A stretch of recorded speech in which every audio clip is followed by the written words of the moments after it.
Okay, here we are again, people. Here we are again. Welcome back to the letter, chapter 3. Last time we were on chapter 2 and we were doing Hannah's route, and things got a bit weird. We got to find out a lot more about her marriage with Luke and how things have gotten downhill from there. And then, surprise! All of a sudden, she just announces she's having twins with Luke.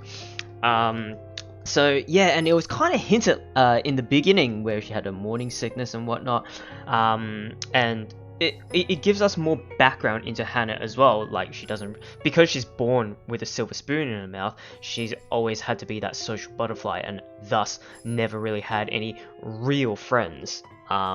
Only ones that kind of want to suck up to her and such. And that's why she's so fond of Zachary, or Zach, who we will be playing as tonight. So, welcome to the Midnight channel. I hope you guys are strapped in, because let's continue where we left off. Triple dot.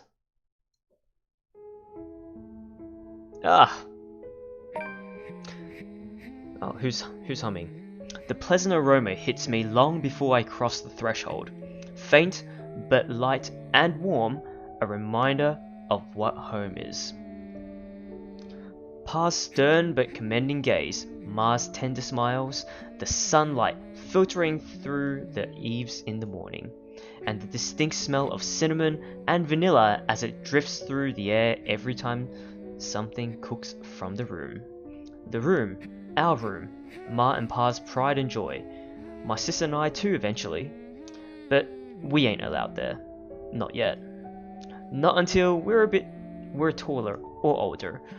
Not until we've learned how to take care of ourselves and not burn our hands or reach the cupboards without having to be lifted. Well, a little peek wouldn't hurt, yeah? The floorboards are cold under my feet, more than it usually is. The walls more forbidding than what I'm used to. Farther and farther the room goes. Ma's singing ceases and Pa... Oh, please wait! I'll be good! I'll sleep on time! What's going on? Don't go! Is this a dream? I can't hear Pa. Oh! God damn! Not above the raucous clanging and the deafening roars of gunshots, nor the screams replacing the comforting soft melodies. There is only the blinding fear. When my foot slips, the red sea that catches me is bitter and frigid, but the blood that drips in my hand is warm, warm, warm. It ain't my blood. The walls tumble, and everything goes quiet. Oh gosh, so it is a dream then. Whew, alright. Well, let me have a quick check at something here. Yep, perfect.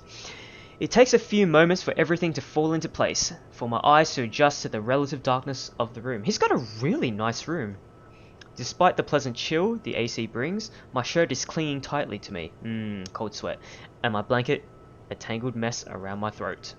Morning has not even arrived, and yet... Way too early for this thing, man. And too long. Too long since the last I've woken up drenched in my own sweat, head littered with thoughts that are gone, and as soon as my eyes open, what happened to his family? All too often, only imprints and brief images are left to haunt me for the rest of the day, or until my mind forgets about it. Egad, whichever comes first. Yet vivid or not, what little I can remember does not matter.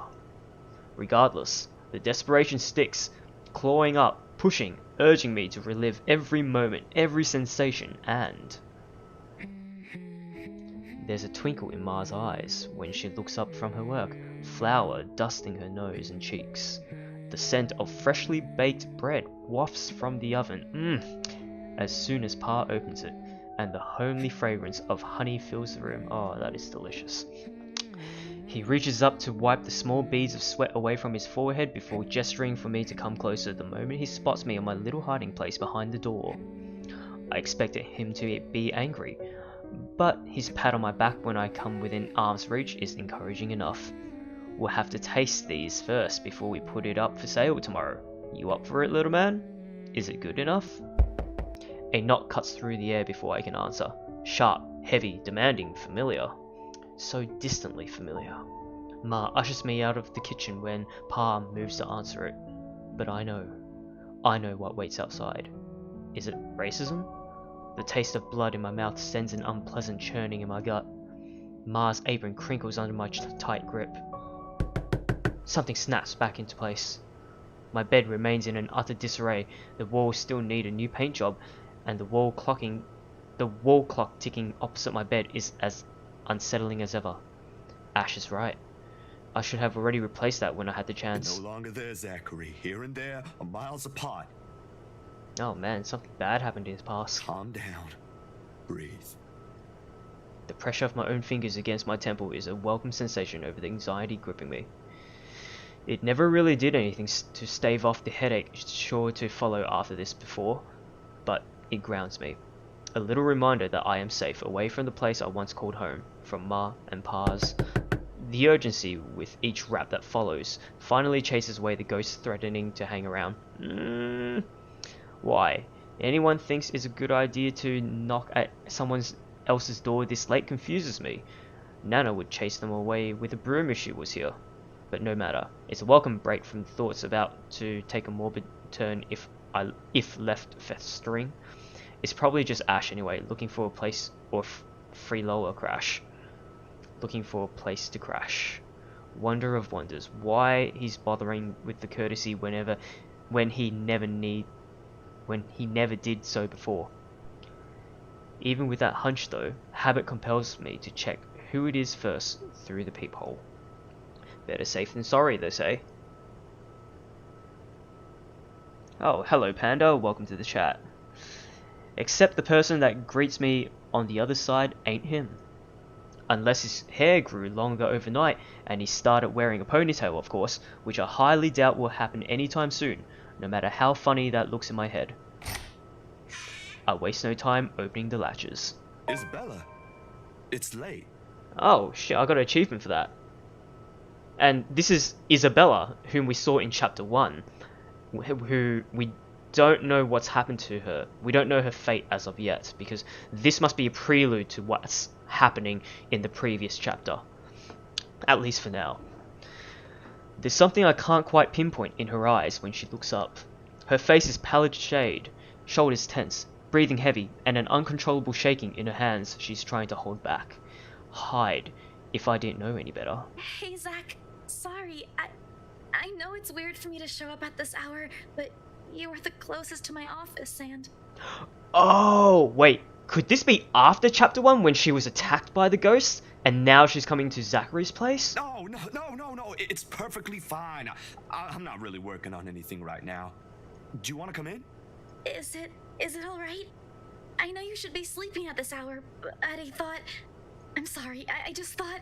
I have no idea why I went here. My feet just moved on their own after I got out of the office, and... Sorry. She trails off, her voice lost in the muggy night air.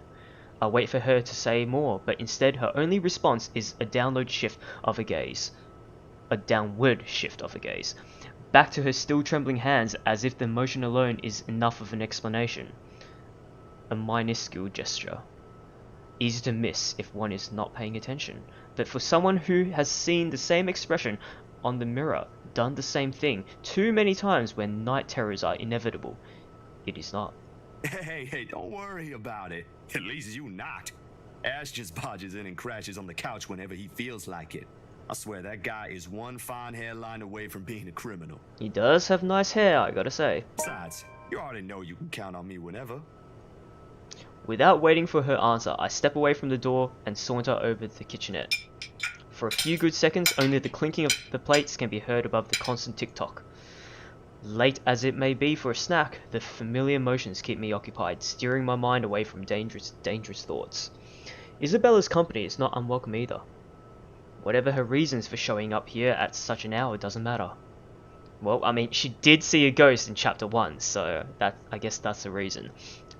I'll be damned if I just turn her away, frazzled as she is. The door clicks shut behind her when she finally enters, feet scuffling softly against the tiled floor. In all the years I've known her, she has never once lost her ever upbeat spirit. Yet in this particular moment, as she stands in my doorway holding her arms close to herself, it's as if I'm looking at someone completely withdrawn from the person I've come to know all these years. Do you want to drink or eat anything? I haven't restocked my food stash yet, so ingredients may be a bit limited. But I'm sure I can whip something up with what I have here. Just water will do, please. Thanks, Zach. What? No additional food requests? That's new. I'll put something together for you anyway. Ah, Zach's so nice. And feel free to make yourself at home. You ain't exactly a new visitor here. Although my room's not at its most presentable right now. Sorry, new freelance gigs and such. Didn't have time to fix things up here lately. It's okay. I don't mind. Usually she'd have something more to say about that. A quip, a witty remark, to provoke a laughter or two. Nothing from her this time. Only a weak smile before she takes a seat on the couch, and a silence that stretches out until what we left hanging feels disconcerting. Before everything turns stifling and awkward, I continue talking, if only to keep the dead air at bay. How's one supposed to keep a conversation going when the person you're talking to is like this? Anyway, gigs. Can you believe this one client we got? Boss had all my scheduled shoots shifted after they caught wind of this couple buying a new property. Ah, that must be Hannah and Luke. Man, must be nice to have all the money in the world. Right? The world itself moves for you, huh? She's curled up on one side of the couch and hugging her knees close when I bring the tray, carrying the sandwiches and the water she requested. She starts to straighten up as I'm unloading the contents, but pauses as soon as I hold up my hand in a halting gesture. You're a guest. Didn't I say you're free to make yourself at home? Here's your water. Careful. The tremor in her hands, though lighter now, still hasn't subsided when she reaches out for the glass. I give her a questioning look, but she is quick to avert her eyes, keeping herself occupied by taking small gulps of water. Or maybe she just doesn't want me asking questions. Oh, what? Why can't I click? Oh no, don't tell me it's frozen. Really? Really? It's frozen? Oh my god. One quick sec, guys. Oh my goodness. The whole thing's fried. Oof. One sec. Let me just quickly fix this.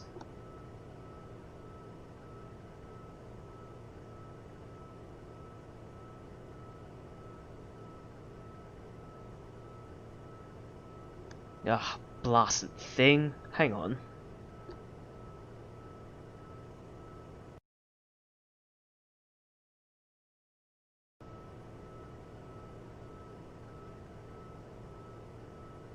Alright, I think we got it working again. Sorry about that, guys. I think we missed some text there because my computer just froze. Alright, let's keep going then. Worrying. This sudden loss of words, this bout of quiet not normally present in our chats. Even the creaking of the old chair when I casually take the seat is a welcome break. Although the company's familiar, this has gone way past unnerving. What happened? Overtime at work? She doesn't answer immediately. Another gulp drains her glass of its remaining contents. One would think it would be enough to help her recovery, yet she doesn't lose her taut grip on the glass as she cradles it on her lap. Her eyes take an unfocused gaze when she speaks again. Yeah. Boss handed me extra work today. After what happened to Rose. Ah, right. Rose, her co-worker, the one that actually got killed by the ghost. That's fucked up. Rose. Why do I feel like you've mentioned her before? Sorry, I'm better with remembering faces than names. She was my coworker. That will take some getting used to. I was just talking to her the other day. Was? Did she resign or something? I think I'm missing a few details here, Bella.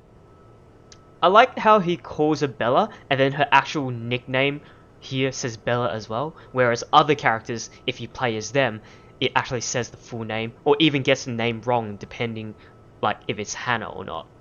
You've never met her. I think I did mention her once, or twice. It doesn't matter. You probably heard her name recently from the news than me. Something clicks then. A little memory from the night before. The bright red light from the dark room.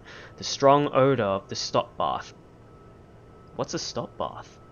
The television's barely audible murmur in the background, and a glimpse of a bloody room. The news is everywhere, even in the morning that follows. I just didn't think its effects will strike someone this close to me. Oh, damn. I didn't mean to bring that up. No, like I said, it'll take some getting used to, but it'll get better. I hope it will. Things might become a little busier for me, though. She left a lot of things unfinished, and I'm one of the few people in the office who knows how she works. Boss thinks the transition will be easier if I handle it. That explains it. Well, just don't forget you still need rest. Yeah, I mean, you just got attacked by a ghost. Even the most hardworking people I know don't keep hours as late as this. Yeah, right, it's midnight. Hell, the subway stopped running hours ago. Crime rate might be lower here than most places, but that doesn't mean you can walk around freely in the middle of the night. It's just for today. Still a good thing you dropped by here first. I'm not just about to let you walk out here alone, especially not in the middle of the night. Who knows what else could happen? I'm not saying you should go right now, but I could accompany you home if you... No! Wait, please! Yeah, don't let her go alone, holy cow. The vehement tension in her voice makes me pause, and it is the instant the mask she's been keeping up falls apart, if only for a short while. Right then and there, I understood what's hiding behind her unfocused stare from the moment she arrived. Fear. Pure, unadulterated fear. It's disturbing to see such marring her usual upbeat countenance. With a sigh, I cross the small distance separating us and kneel in front of her. She doesn't flinch when I do so. However, the way she appears to make herself smaller against the couch is telling enough. Bella, this ain't just about your coworker, is it? What is it really about? I'm all ears. She's in danger. The sound of glass shattering rents through the air as soon as her hold on it loosens. In the span of a few seconds, her breathing grows labored. I don't know. I don't know anymore. She clasps her hands over her ears, pressing it tightly against the sides of her head. Her voice grows weaker with each word, each plea coming out of her mouth. Please don't leave me alone. I don't want to be alone right now. I can't shake it off. Everywhere's not safe and... Hide, Isabella. Oof. Look at me. Look at me. My hands are firm on her shoulder when I pull her to look at me. It takes every force of will to ignore the terror in her eyes in favor of taking control of the situation. Too close, too similar. Breathe. Breathe. You're safe here. Inhale, hold, exhale. Stay in the present. I'm here. No one's gonna hurt you. Do you want to talk about it? The force with which she shakes her head is enough reason to drop the topic altogether. No more. Please, no more. I don't want to remember anymore. Kate, no more talking. I won't ask anymore. Can I get you anything? Oof. Another glass of water? I think I have a tub of that pistachio ice cream you love so much. We're gonna have to clean this mess first. Will you be fine on your own for a little while? She nods lightly before retreating into herself again. No more words are exchanged after that, and I take that as my cue to start cleaning the shards littering the floor before either one of us gets hurt. The quiet hum of the AC is a pleasant distraction as I go over the menial task, more so than her ragged draws of breath or my little feeble attempts to tell a quick story or two, but the latter does the trick, and soon enough she has already drifted off by the time I return with the promised glass of water, her chest rising and falling in a steady rhythm, the strain on her shoulders gone. Frankly, I've never seen her this still. She mumbles something I don't quite catch when I carry her to the empty bed and hugs herself tighter against the mess of blankets. In spite of the fact that she appears relaxed, the small frown on her face hasn't quite disappeared. Whatever happened to her won't be leaving her anytime soon. But for her sake, I hope it won't stay long with her. Because no matter what promises I've made, this is the kind of fear no person could shield her from. I should know. There are still questions left to be answered. But the late hour, coupled with the sudden exhaustion, made my old couch a more comfortable bed than it typically is. Darkness immediately welcomes me as soon as my head hits my makeshift pillow. I can only wish the dreams will keep at a distance for now, for both of us. October 25th, Tuesday. The first few notes, while muffled, are enough to wake me. In the end, it became one of those nights when sleep passes like a blink and is plagued with vague, fuzzy thoughts.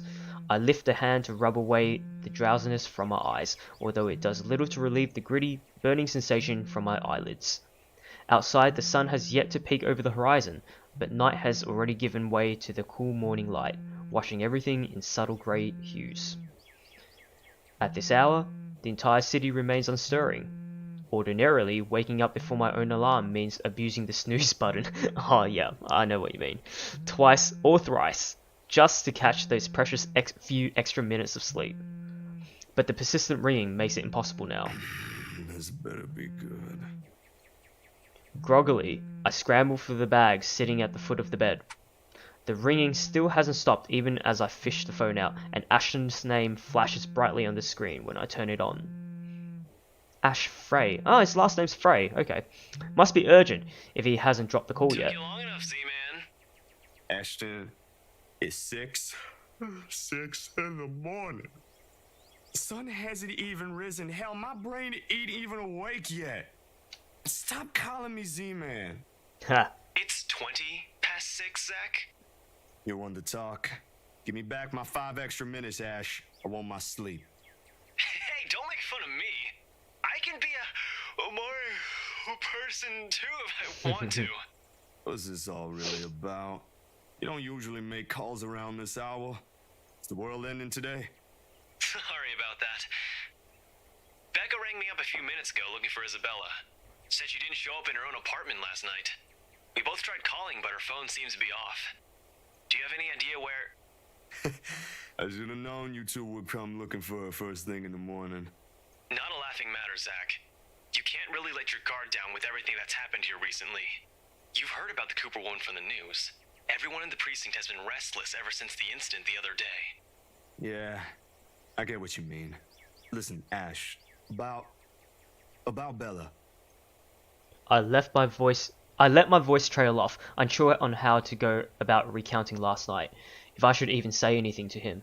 He might be a close friend, but at the end of the day, whatever's bothering her ain't mine to speak of in the first place. On the bed, Isabella remains as still as when I transferred her the night before. Sometime during her sleep, she pulls a blanket over herself and tucked into it comfortably. Like this, it's easy to forget the horror in her eyes, or how much her hands and lips trembled. Save for her firm grip on the edge of the covers, she appears nearly as normal as she would any other day. Almost. I'm not really sure how to go about this while being...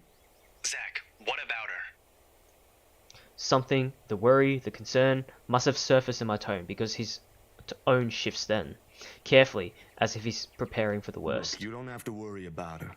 She's with me right now. Since last night, in fact. Oh, why didn't you just say so earlier? She kinda knocked in the middle of the night. I couldn't possibly wake you two over that.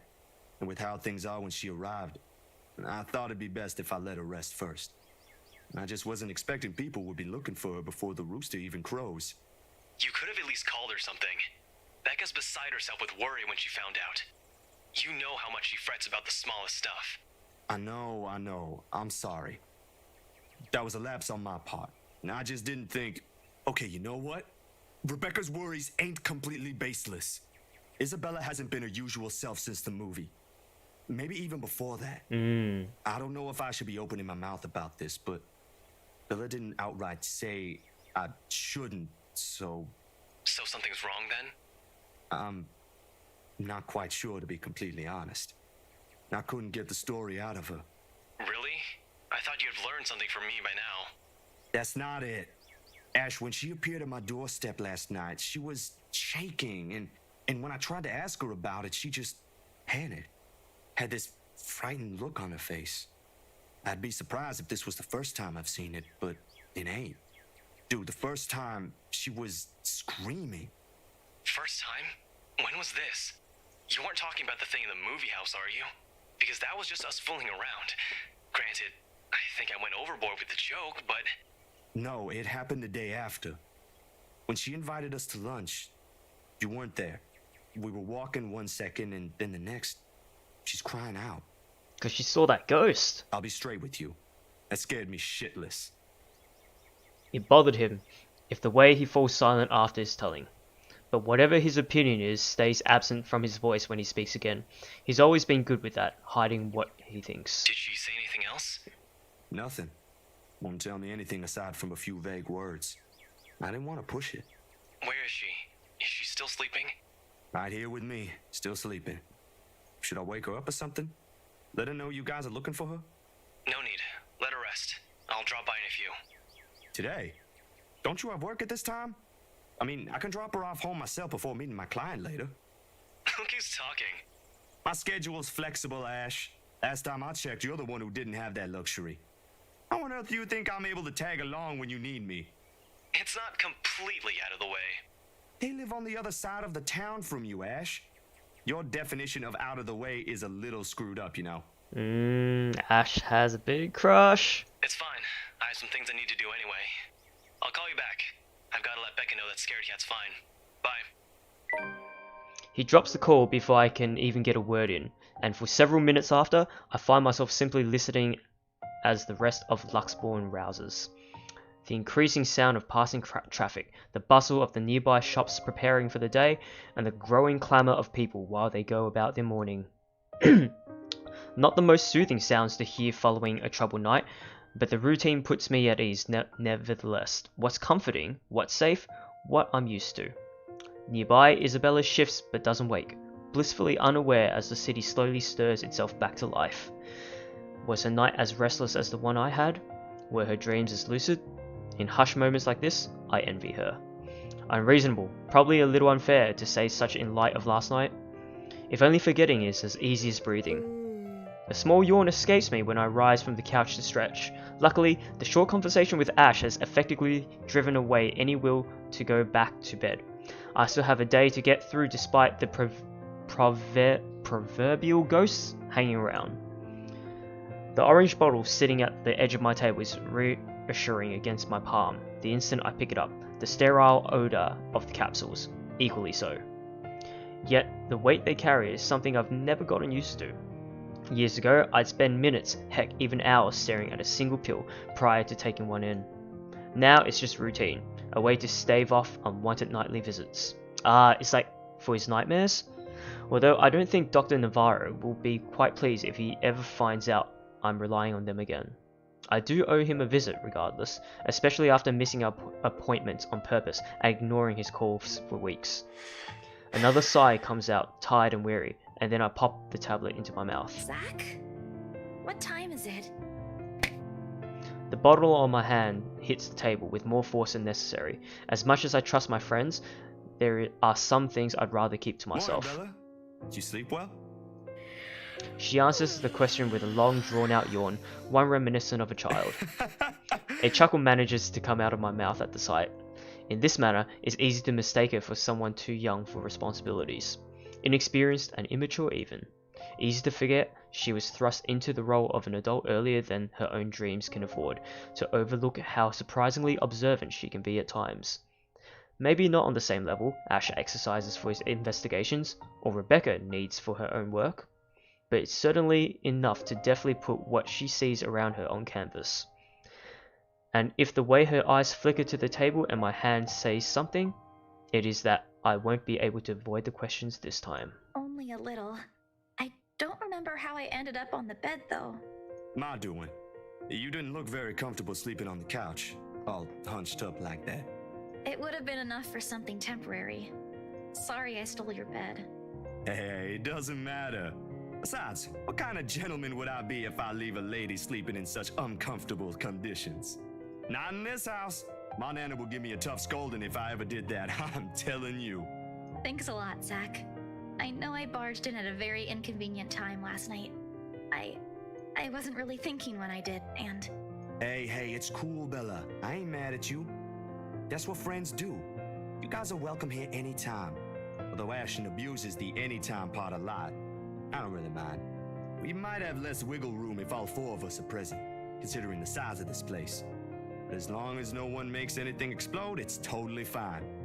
Fine or not, I still owe you one for last night's trouble, especially since you don't seem to be... A concerned expression passes over her features as she spares another curious glance over the table, back to the bottle holding every small piece of what keeps the bad memories at bay.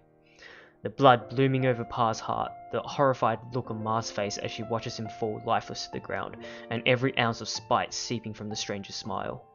You don't belong here. You monkeys don't belong here. It never stops, does it? Well, you don't seem to be feeling well. Let me know, okay? I'll make it up to you somehow. She makes a light gesture with her head towards the bottle, asking a question without really asking. Subtlety has never really been one of her greatest assets, but right now, even Ash would have been a little amazed, if not at a loss of words at that. She has left it up to me whether I'll ever give her the response she wants to hear or not. A little clever coming from her, if anyone would ask me. Play it off or tell the truth? So from the dialogue, what I'm getting is basically, she kind of wants to know what those pills are about, because the pills are, from what I gather, supposed to help me with my nightmares of my father getting murdered because he's black. And yeah, so I'm guessing it's just like a bad childhood trauma for Zach. It's just something really horrible with racism and how that affected him now. So we can either tell her the truth or we can just say, like, it's no big deal. Which one do you think?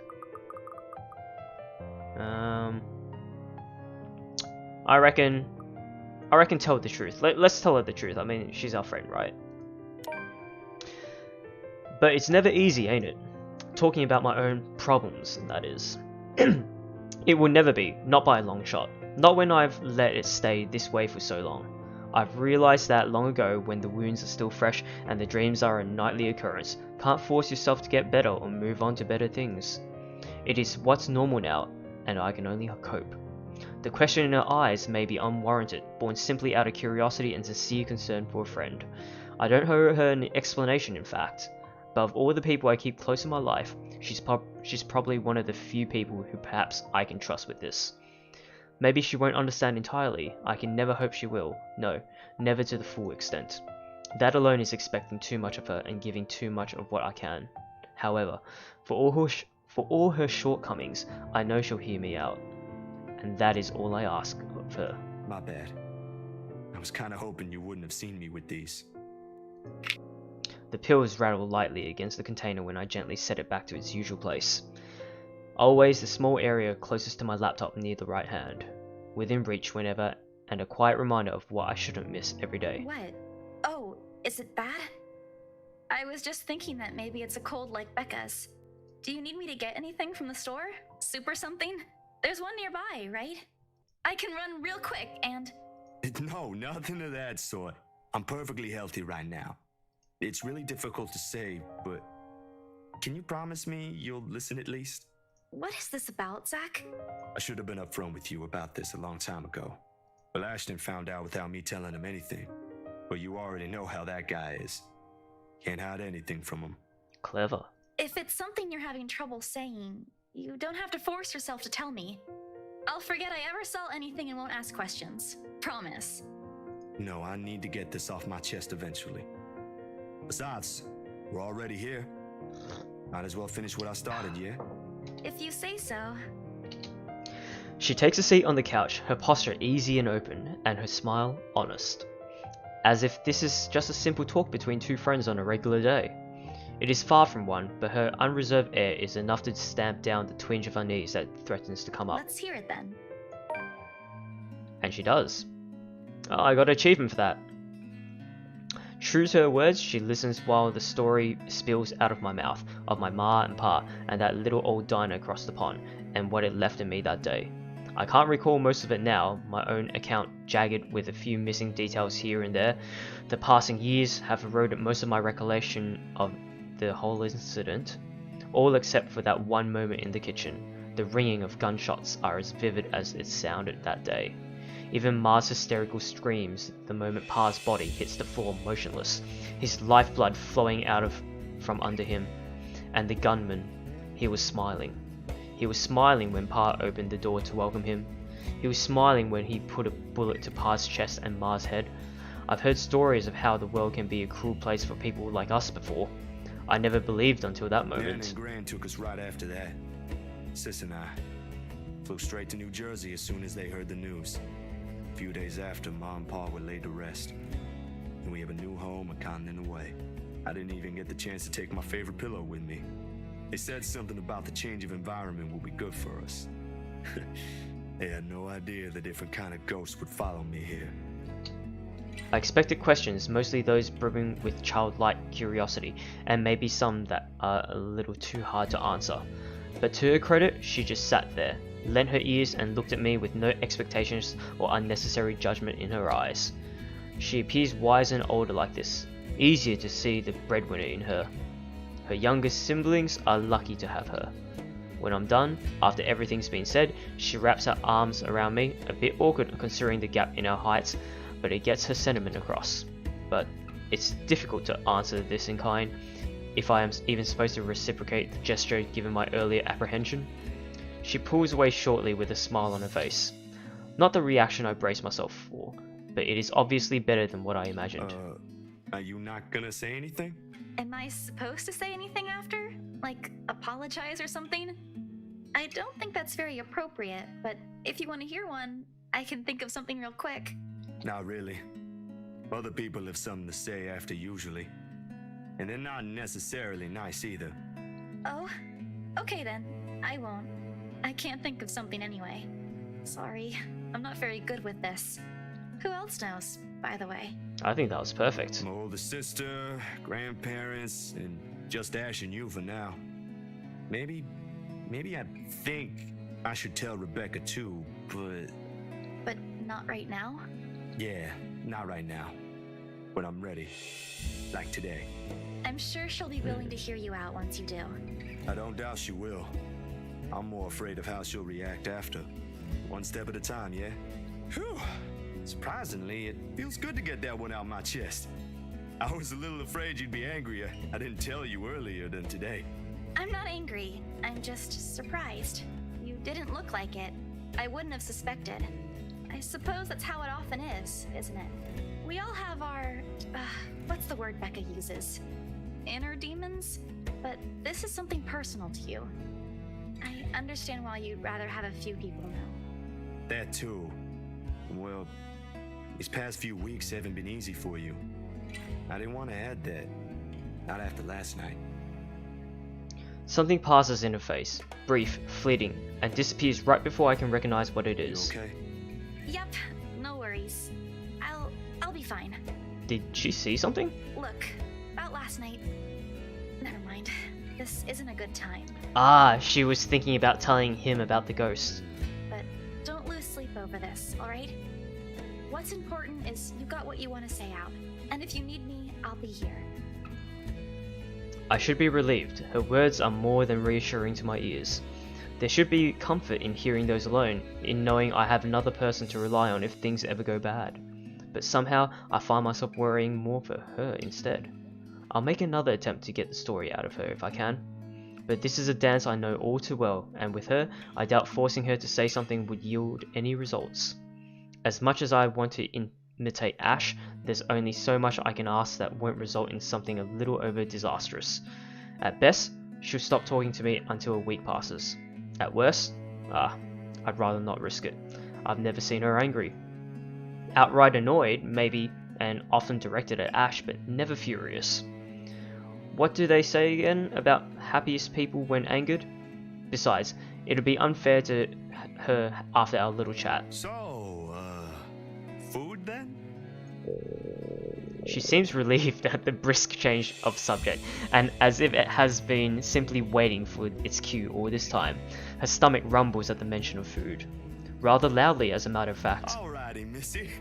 We're going to get some chow now. Better be quick, though. Can't have your stomach starting a revolution on us here. Don't make fun of me. I'm not that hungry. Maybe a little. I didn't think I'd end up skipping dinner last night. And now we have one starved stomach protesting. Sorry, it'll be nothing fancy since I'm a little low on stocks. I should probably drop by the grocery store after the meeting this afternoon. I can make a quick run for you if you want. Nah, I've got enough to put together something nice here. Maybe. I could always improvise if we're missing an ingredient or two. It ain't like we're going for a Michelin 3-star status here. Also, didn't I say you're a guest? Is this a Filipino thing? Or just Rebecca rubbing off on you? The soft laughter that comes from her doesn't quite reach her ears. Neither. The answer is neither. Because if she stays idle, she'll remember. On second thought, I might need a little help slicing up the potatoes while I prep the ham. You up for that? What? Do you think instant noodles are all I'm about? I'll have you know, I can cook a mean paella with my eyes closed. All my siblings love it. Sure you can. Come on. I think I know what we'll do with those spare ingredients.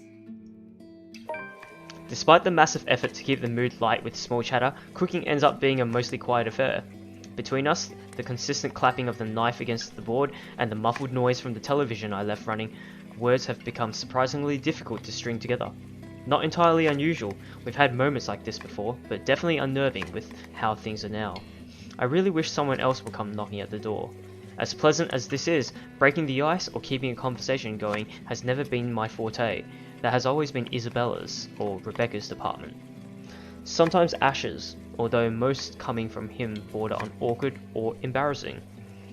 Really, I got the impression that Zach was the guy to do that.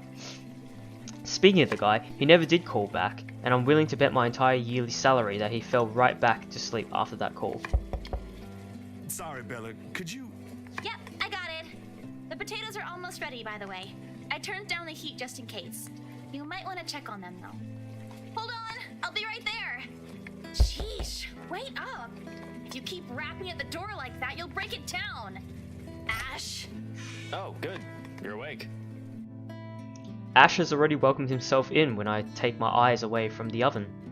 He's never been really keen on the notion of courtesies after he's warmed up to you, this guy. All 13 of my locks he broke can attest to that. Oh, he actually broke... Oh gosh. He's a good fellow though.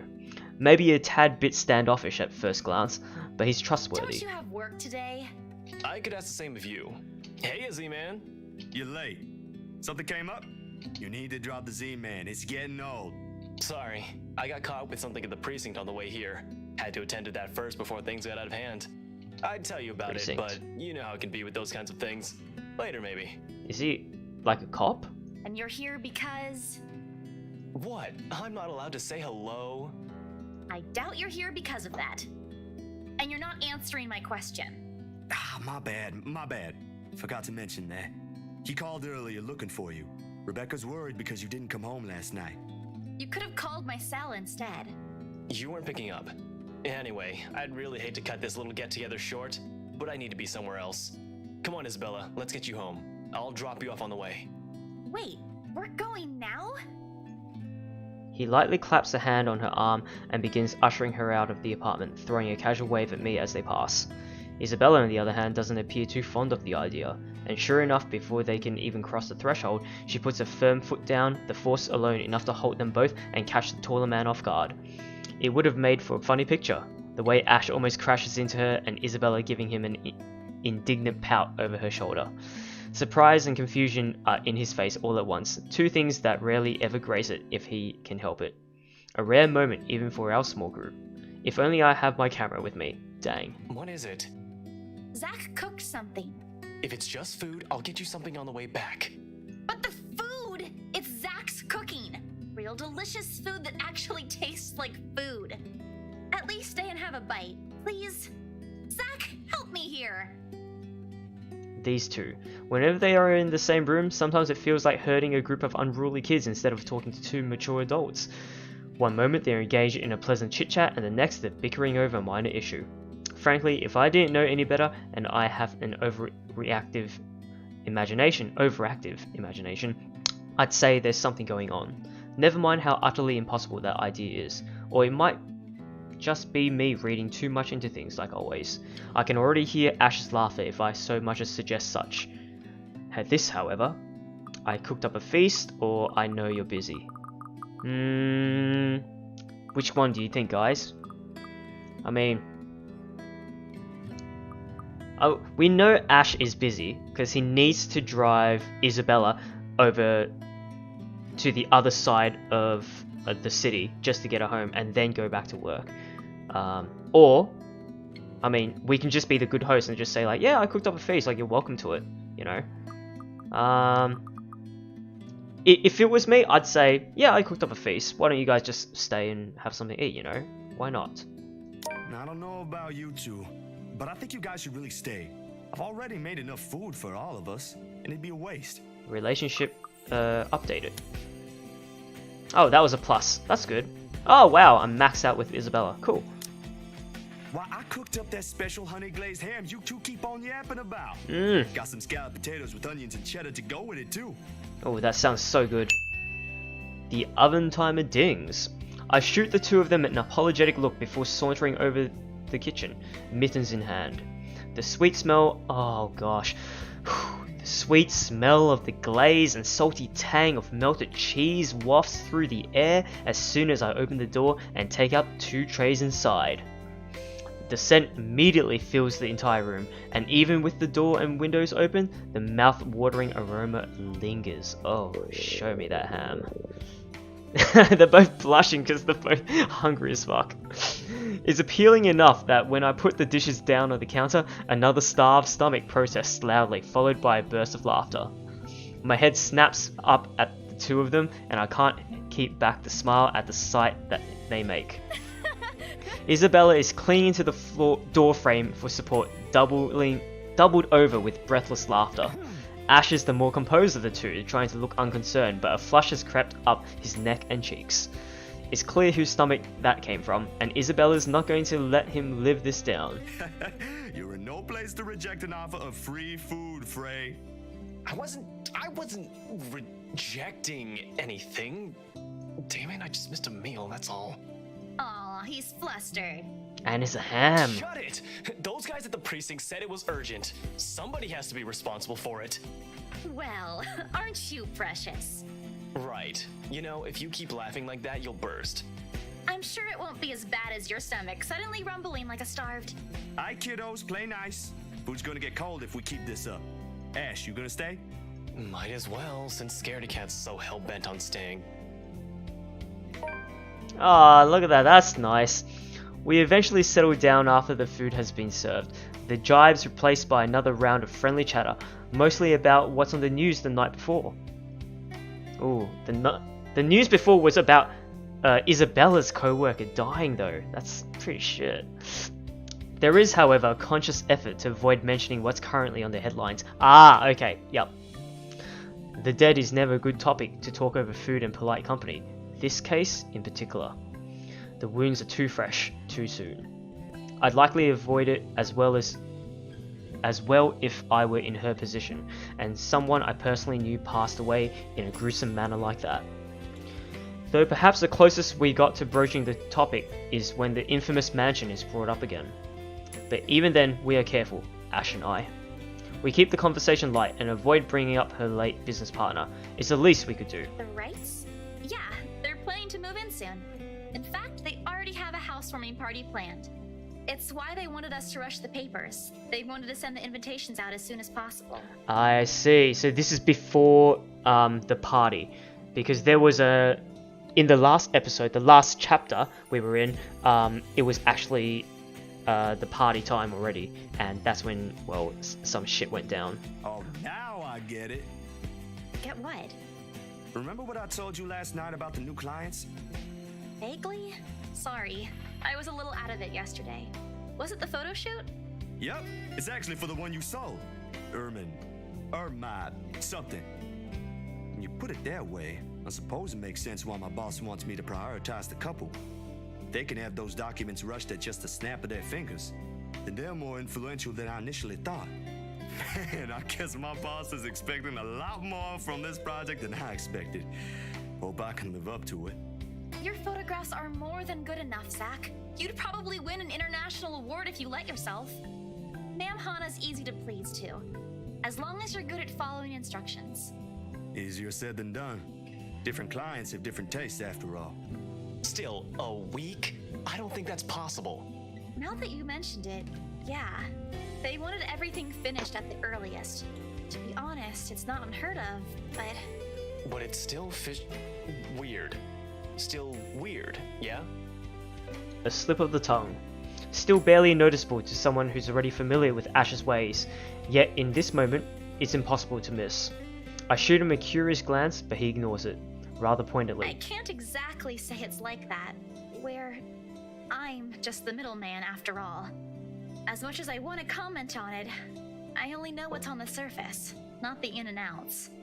It's just that BRC and my boss are more hands-on with the legal stuff this time, despite having a separate department dedicated to it. Maybe Mr. Wright helped with it too. They have their own legal team for this, don't they? Well, they should have one. Especially for a big property like this. They have, but like I said, it's off our hands. Rose and I don't handle this stuff in the office. If anything, to me, this just means I'll be able to send the rest of the funds to Papa's treatment earlier. I guess that makes a whole lot of sense. Officially off our instant noodle diet, aren't we? Ash, has anyone ever told you that you have an uncanny way of ruining the mood? What? I was just saying. A few more months of stuffing your face with those, and I'm sure you'll start to look like a noodle cup. That's a pretty picture. At least I don't live off convenience store food. Or make poor, unassuming pressure cookers explode. Oh. What? How did you... Oh, come on, Zach. Haha. Sorry, it just came up while we were cooking earlier. I'm impressed, Ashton Frey. You even made it to the news. A one-time thing. And it wasn't as big as you seem to be imagining. Oh, sure. Let's all pretend that one time you almost set my apartment on fire didn't happen too. Hey, that was an accident. You were making a salad, Ash. Can we please move on to a different topic? It helps. The casual talk, the harmless teasing, the mundane stories, interesting enough to let the time pass unnoticed. By the time lunch ends, the shadows are no longer at the forefront of my mind. If it's the same for Isabella, for whatever troubles her, I can never tell. These things, the anxiety, the fear, they ain't easily seen, ain't easily forgotten after all. You go on ahead. I've got a few things I need to ask Zach. I'll be downstairs in a minute. Confusion briefly flashes in her eyes as she catches the keys he tosses over, but he doesn't give her an answer and waves for her to go ahead. How sure are you I won't be driving away with your Shirley? You don't even have a license. Do you even know how to? Papa taught me how. I'm probably a better driver than you. See you later, Zach. Thanks for the food. Always has to have the last word, don't you? You're welcome. I'll send you the recipe for the potatoes tonight. A grin is back on her face when she leaves and closes the door behind her. For a little while after we're alone, Ash goes wholly quiet, listening, waiting for her remaining footsteps in the hall to fade. The earlier amusement is gone from his face, replaced by what I can only describe as trepidation. I know that look all too well.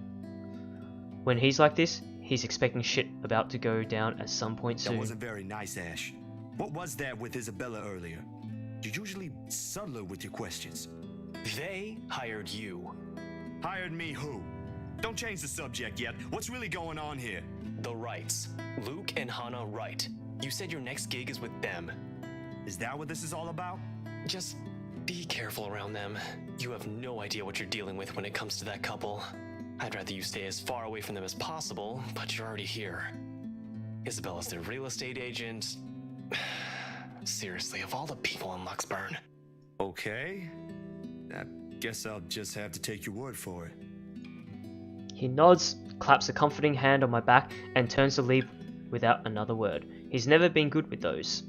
More often he fumbles with what he wants to say, but his actions alone are enough to tell me how grateful he is for the trust. He reaches for the knob as soon as he gets to the door, but doesn't turn it. Instead, he looks back and gestures his head towards the table.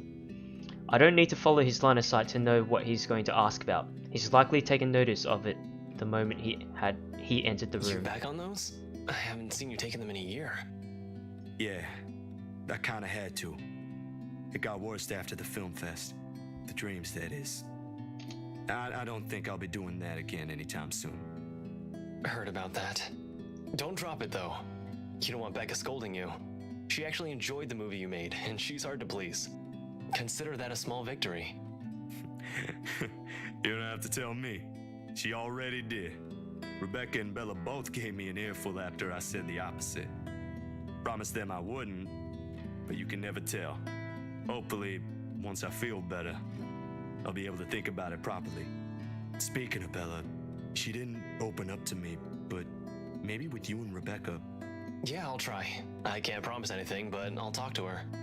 Thanks. That's all I'm asking. This time when he reaches for the door, he lets it close fully behind him without glancing back. A mild draft sweeps into the room as I close the door behind him, slightly disturbing the papers on the nearby fridge. A lone note flutters by my feet, the letters on the surface glaring at me with mute intensity. Ermengarde Mansion, H. Wright, 11 AM for luxury living. After Ashton's warnings, they all hold a different meaning now. So something's going on with those two, Luke and Hannah. The next 2 days rush by in a blur, altogether leaving a collective mess of work suddenly piling up and new unexpected acquaintances, or friends. Depends on how you look at it really. Either way, I'm stuck developing these photos at 3 in the morning to reach a deadline set by an overeager art director. Don't get me wrong, Julius is good, has the vision, and he knows what he wants, but damn, he can be too enthusiastic sometimes. Doesn't matter when you couldn't sleep anyway. There is nothing new in it, of course. After years of working as a freelance photographer, it's simply something I've grown used to. Get to know people, build a client base, do good work, and cash in some late hours if need be. Rinse and repeat. It certainly takes a while to get some footing on the field, but it's the kind of thing that pays off in the long run as long as you keep at it. Given enough time, you might end up with big names on your client list. Names like the Wrights in particular. I never did pay much attention to them, but it's virtually impossible not to hear about them when a local news channel or paper has something to say on their name. A party here, an acquisition there. Sometimes it's a new business adventure, other times it's the everyday gossip that typically follows popular people like them. Not in a million years did I ever imagine I would end up working for such a high profile couple. And between that and the fuss that comes with it, it leaves me no time to ponder over whatever happened to Isabella or why Ash is so adamant we keep away from the pair. They do seem like the good folk, though, despite the whole fame thing. Sure, there was a rumor running around years ago about him being involved in some business scandal, but just like every gossip blown out of proportion by the media, nothing came of it, and eventually it simply died down. Much is definitely left to be said for the husband, but I doubt a woman like Miss Wright would pick him if he doesn't have any good points at all. Miss Wright, Hannah herself though. She ain't particularly bad the way the press makes her out to be. Okay, so this is when Zach has already went to the Ermengarde mansion, took some photos, like saw the ghost behind Hannah, and you know, blah blah blah. The tabloids had it all wrong, that's for sure. For someone born with a silver spoon in her mouth, well, she ain't exactly what I was expecting. Among other things, the newfound friendship is what I least expected from her, but here we are. Although with a life as public as the Wrights, no wonder it's the one who often gets the crappy end of the stick. I can't help but feel sorry for her. She's a real nice person when given the chance. Heck, she might have even ended up friends with Rebecca and Isabella too, if they weren't living worlds apart. Probably. The beep quickly pulls me back before my thoughts travel any further. In one practice motion, I carefully place the wet print I'm holding on a drying rack and amble over my makeshift darkroom to get the last photos from the water bath. Inside the coveted broom closet, the film processor lets out another soft clack before going on its standby mode. And its mouth, a lone photograph sits on the tray, barely visible with the lack of light. It's the last one tonight for the set Miss Wright requested. I don't usually make this a habit, giving away stuff that is. It's bad for business, no matter how well-intentioned or generous you are. This exception, however. She did treat me well and was a pleasant companion all throughout the shoot. Even if she didn't ask, I would have probably given her a few prints just for the hell of it. Miss Wright ain't such a bad subject matter to begin with, And maybe this is just me, but for someone who has everything at the palm of her hands, all the money in the world, a loving husband, and a plenty big mansion to call home, she's lonely. Yeah, I know, right? She doesn't just appear like it, it shows in the tone of her voice, how she moves, and certainly in her smiles. Always hidden behind the glamour for the world to never see. Sometimes for people like her, small things like these help. A little reminder that the world can be kind too. Water drips from the paper as I blindly pick it up and gently lay it on another tray, holding a decent amount of photo flow. A few seconds under the solution is all it needs before it's ready for drying. No good rushing this last one, even if my body's already screaming for some decent snooze. My hand fumbles for the light switch, moving toward it with familiarity, while I fish for a squeegee among the mess of tools on a drawer with the other. The bulb flickers twice before its glow settles, and casts a soft light in the tiny space.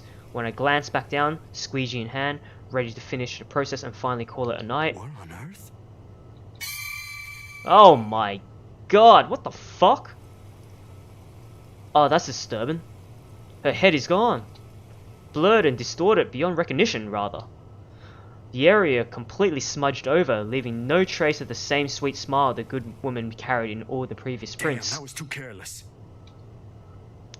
A common mistake to make, of course, if one is negligent enough to pick a newly processed photo in the dark, like I apparently did. It has happened before, loads of times apparently. But I still can't help but feel a small pang of frustration over one mistake a newbie would likely make.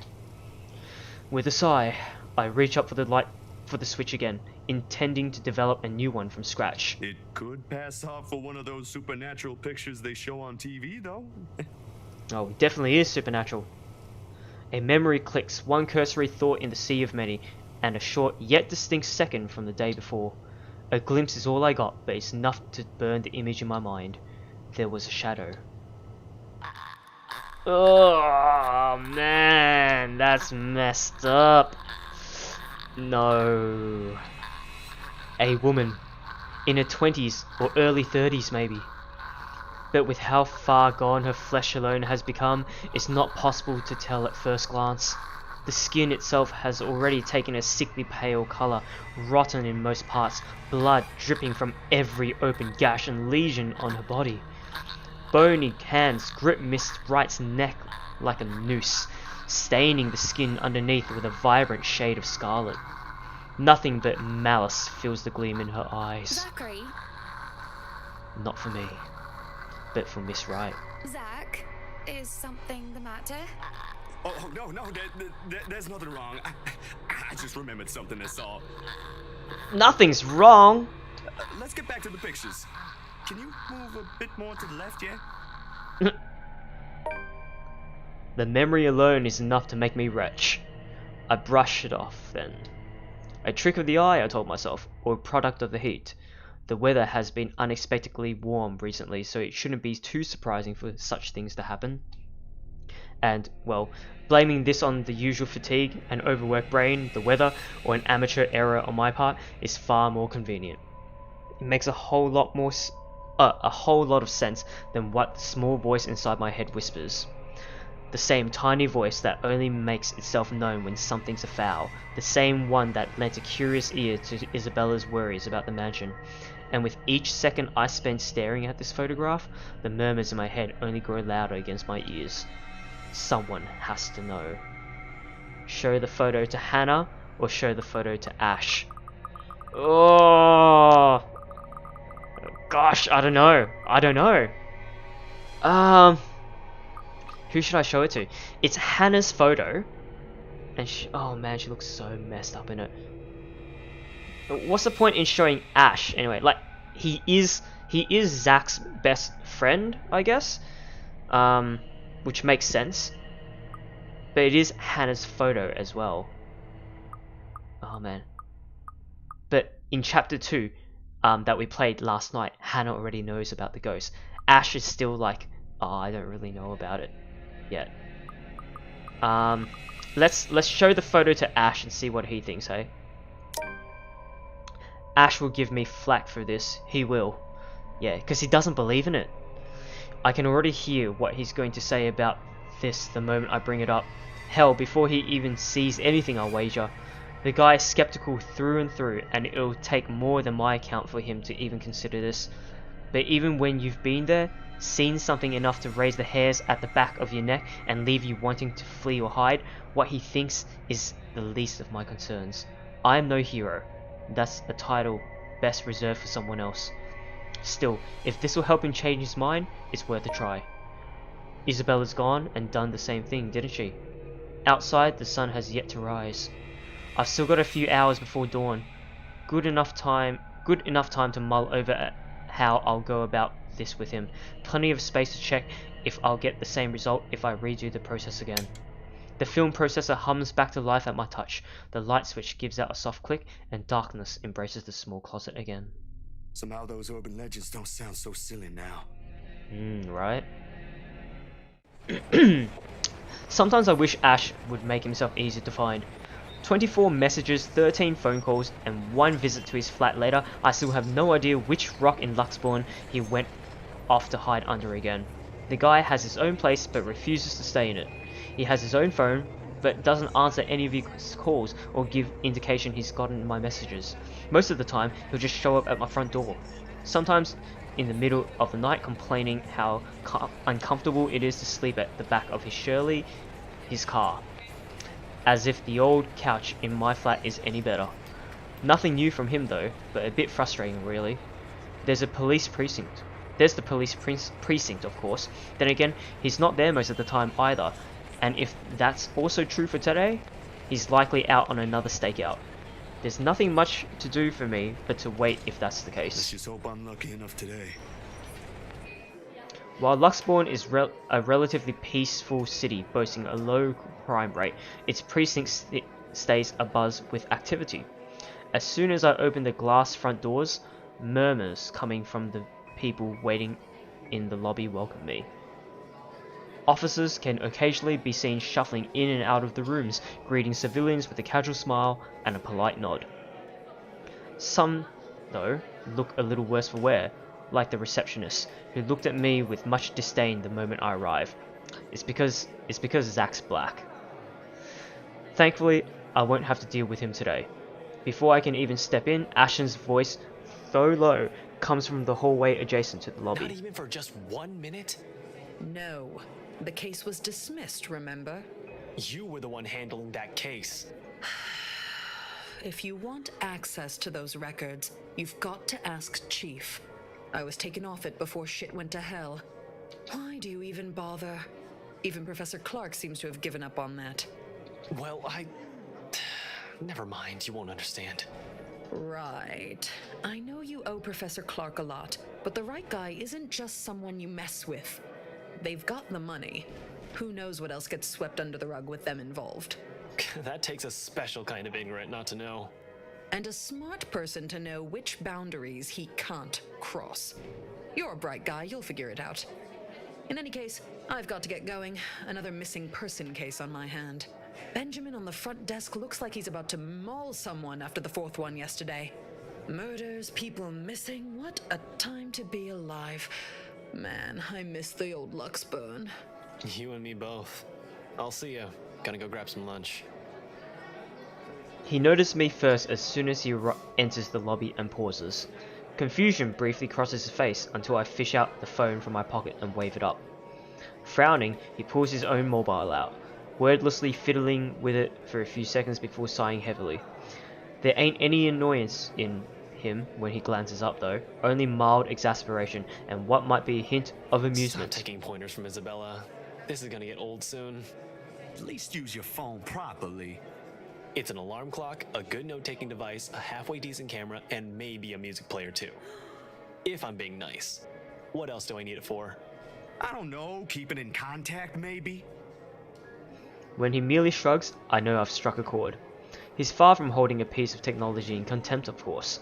Ash has always been nothing but practical from the start, and technology is useful. Only when he gets too focused on one thing like a case he's handling, he tends to forget there are other things around him. A little reminder and a nudge in the right direction can get him a long way. I've got an email on that social media site the girls roped us into joining. That doesn't make any sense. Also, you've got an account before any of us had one. For policing purposes? Anyway, why are you here? I thought you have something scheduled today. Or was that yesterday? That was yesterday. Look, about that, there's something I want you to see. He stops me with a tap on my shoulder, walks past me straight to the door, and gestures with his head towards the very irked receptionist when I raise an eyebrow in question. Over lunch. I haven't eaten anything since last night, and Benjamin there doesn't really like loiterers around here. Wordlessly, I follow after him, but not after sending the poor guy behind the table an apologetic smile. As expected, he takes a seat in the farthest corner of the cafe, a good way from the window, but easily allows a view of who comes and goes. Secluded enough not to be disturbed by the lunch hour rush or be overheard by a curious bystander. If I didn't know this is lunch, he invited me to. Does that make sense? I would automatically assume I got dragged into another stakeout. After years of knowing him though, this has simply become one of the many habits I've gotten used to. What? This has simply become one of the many habits I've gotten used to. Okay, there's a pause there. Food arrives minutes later. A slice of the vegetarian quiche for me. Meanwhile, Ashton has opted for a cup of coffee, plus a gracious serving of... You having cake for lunch? Does look good. He shrugs, and then proceeds to dig in without even a hint of remorse. Frankly, it's like seeing a child get his Christmas present early. Don't tell Becca. I'll get an earful. It's just for today. You should listen to her though. The kind of work you do, you'll need to eat something other than sweets. I don't want to see you drop dead in front of my apartment again. I told you, just this once. Have you been hanging out with Becca lately? You're beginning to sound like her. Nah, just for some recipes. But she has the right to worry, you know? It's like she's taking care of two kids. One bitches on sweets, while the other on cup noodles. At least Bella knows how to cook. Hey, I can at least boil something. Wait, that's easy, right? I mean, you just put water in and... No, don't even think about it. You destroyed your own kitchen once by sticking a pressure cooker on it. Ha! I think my sister is a whole lot better than you. And this is coming from someone who has no other choice but to eat her cooking for some time. To be fair, he genuinely appears offended at the last remark. Hate will be too strong of a word to describe how Sis and him usually interact whenever they're in the same room. Though, whatever appropriate word it is, I can say with utmost certainty that the feeling's mutual for both. Ash thinks she nags so much, while Sis thinks he's a trouble magnet I should stay away from. They're both technically right on the assessments. How's your sister, by the way? Still bullying white guys? What should I say? She's married to one now. Or you're the one who started it. Well, let's be nice. I mean, why not, right? She's married to one now. You do know she's married to one now. Oh, nice. I hope she doesn't end up poisoning him with her cooking. Pot calling the kettle black? Ha! She can't be better than me. Actually, she is now. They're planning to start a restaurant sometime in the future. I was bedridden for days after eating some of the stuff she whipped up. And now you're letting her cook for other people? Don't exaggerate. It was just for one day, and you're the one who refused to leave your apartment. You should come by, though. Sis gave birth a few days ago. Girl. Oh. I've only seen the pictures. But I might visit sometime after everything's settled down. Too many backlogs to go through for now. No way in hell. She'll just find something to criticize again. Last time, it was Shirley. He makes a show of being utterly mortified, though I'm sure he doesn't mean any of that. He might not say it straight out, but I'm pretty sure he's enjoying the small visits whenever he can. Something about it reminds him of his own family, sort of like making up for the one he never got back after his parents separated. Sore spot, that one topic, one thing he never ever brings up in any conversation if he can help it, and I've never seen the need to be nosy. There are some wounds you're just not meant to open. And for the both of us, the sentiment goes the same way. As if you ain't already on a shit list. You're just afraid of her. In your dreams. But I'll think about it. Can't just drop this thing at the moment. His change in tone is subtle, but his aggravation over the matter hangs completely palpable in the air. Still no closer? The opposite, actually. There's been some slip-ups here and there. Careless mistakes, and let's just say I'm waiting for him to make another one. What about you? How are things on your end? All piled up on top of the other. But I can manage. Still recovering from the expenses for the movie, so the surge in new projects helps. Well, there's this one thing. Oh, God. The expression on his face grows more puzzled with each photo I spread on the table.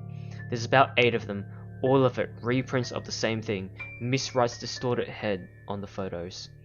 He takes a minute to go through each, eyeing the prints warily. The furrow on his brow doesn't ease even as he gathers all of it into one pile and sets them in one neat stack in front of me with a heavy sigh. Hana, right? Yeah.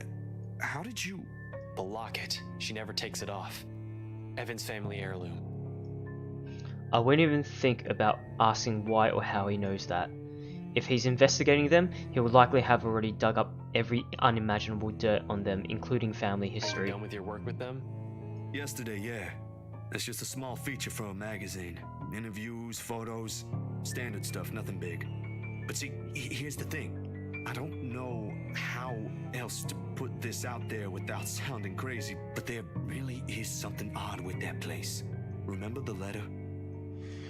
He drags in a breath, reaching up his nose and pinches it, like the action alone will help grant him all the patience in the world to continue this conversation. Please tell me this isn't about that again. I knew he wouldn't believe No, it. Ash, you've got to listen this time. I am listening, and I can't believe that just came out of your mouth.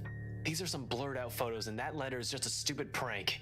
I expected this from Isabella, not you. You're the photographer here. I don't see any need to get worked up over this. I know what you mean, but will you hear me out first? Ash leans back on his seat and doesn't say anything further. He gestures for me to continue with a wave of his hand, impatience clearly on his face. Any other person telling him this, and he'll walk out without batting an eye. I suppose the only reason he's giving me the benefit of the doubt is because we know each other. Ash, I don't easily buy into these things as much as you do. Yesterday, though, behind Hana.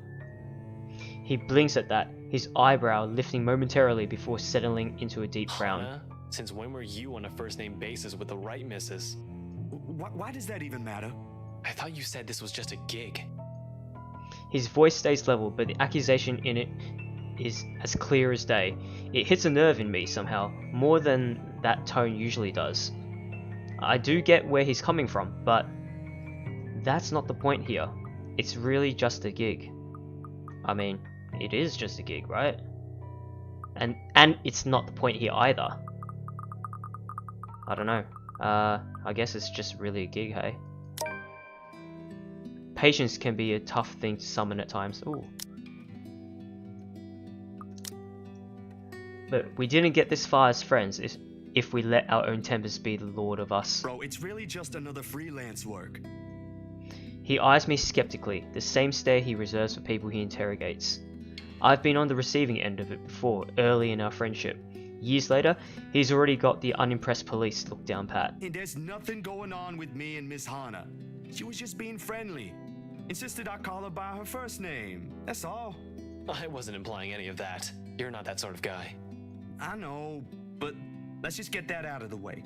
The just-in-case elephant in the room scenario, aight? She's a married woman, Jesus! Not with the image she presents in public. No, but trust me, she ain't any of the things the tabloid writes about her. Like I read any of those. I know you don't, but keep it in mind, will you? Will do. Though I can't promise she'll get off scot-free if she's involved. Man, with how you're acting, it feels like I'm doing a solid for your girlfriend. Cut that out, will you? And I'm not asking you to. Besides, what's currently going on here is more important. Alright, lay it in. Recounting everything takes the better half of our lunch, but he manages to listen through the entire thing without a snide comment. A feat in itself, actually.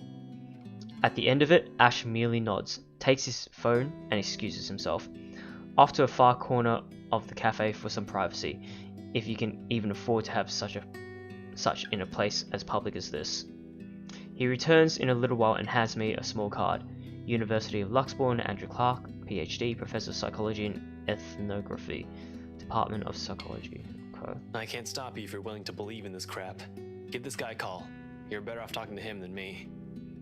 Oh, I think this is the same guy that we could have had the option in Chapter 1 when Isabella was given the offer of either the professor or the priest for the mansion. He's at the public library now if you want to catch him there.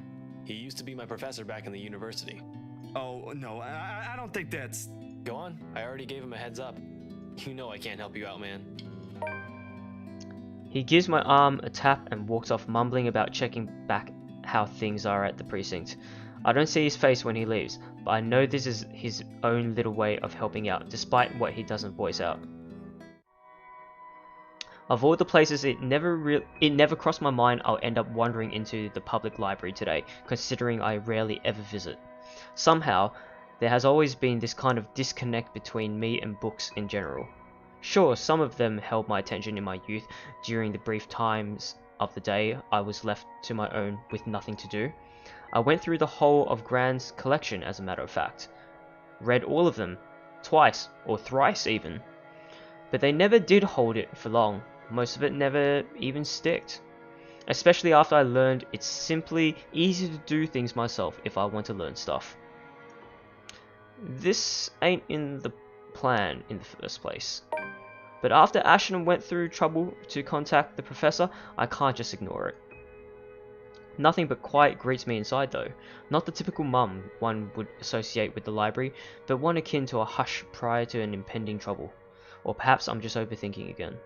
I really like to think I'm just thinking too much about this, that this is just the lack of sleep talking. Regardless, apart from a group of students murmuring in a corner somewhere, the place is free of its usual visitors.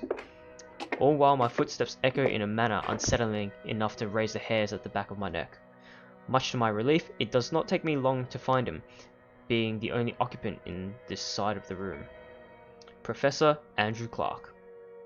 I've never personally met the man, but Ash has spoken highly of him several times. In fact, he is Ash's go-to guy when something's troubling him with a case. My steps are unsure as I approach. At any rate, he greets me with a warm smile like a grandson he hasn't seen in a long time. Ashton's friend, I take it. Zachary. You'll have to forgive this old man if I don't get your name right. Oh, no, you got it. It's Zach. Zachary Steele, Professor Clark. He gestures at the empty seat across the table while he returns to his books. The next couple of minutes pass in relative silence as he continues to read and take notes from the pile he's accumulated on the table. Maybe I should have taken a book first before heading here. But before I can even get far into that idea, the professor clicks the book shut and sets it atop the stack next to him. Ashton told me you were hoping to get answers from me. Although I'm not quite sure what I could share, I'll do my best to help. Of course, there are a lot of things I want to ask. How do we get out of this mess? Is the first among tens, hundreds of concerns in my head. But in the presence of someone I barely know, the thoughts won't easily form. He's nothing but patient, however, and with enough time to mull over, a question finally forms. Do you believe in the paranormal, Professor? It's supernatural, actually. Don't worry. It's a common mistake to make, but they really are two different things. The other one deals with what we can't explain at the moment, while the other are things we may not have an explanation to. Here. He places a couple of papers in front of me, the very same one he was writing on earlier. A study of Luxbourne's supernatural culture in a nutshell. A friend of mine wrote that a few years ago. He took interest in the city after reading about the stories. I have to agree with him here. Even stories dealing with things you don't see with the naked eye can be rife with culture, and this city thrives on it. Just ask the locals. Like ghosts, for example. Among other things. The interpretation has changed over the years, though. Various religions, for example, have their own version. It might not always be a spirit now. It could be a memory, or an imprint, an echo, so to speak. Some are born from curses, even, out of great anger, hatred, or pain. There was this one story. Ah, here it is.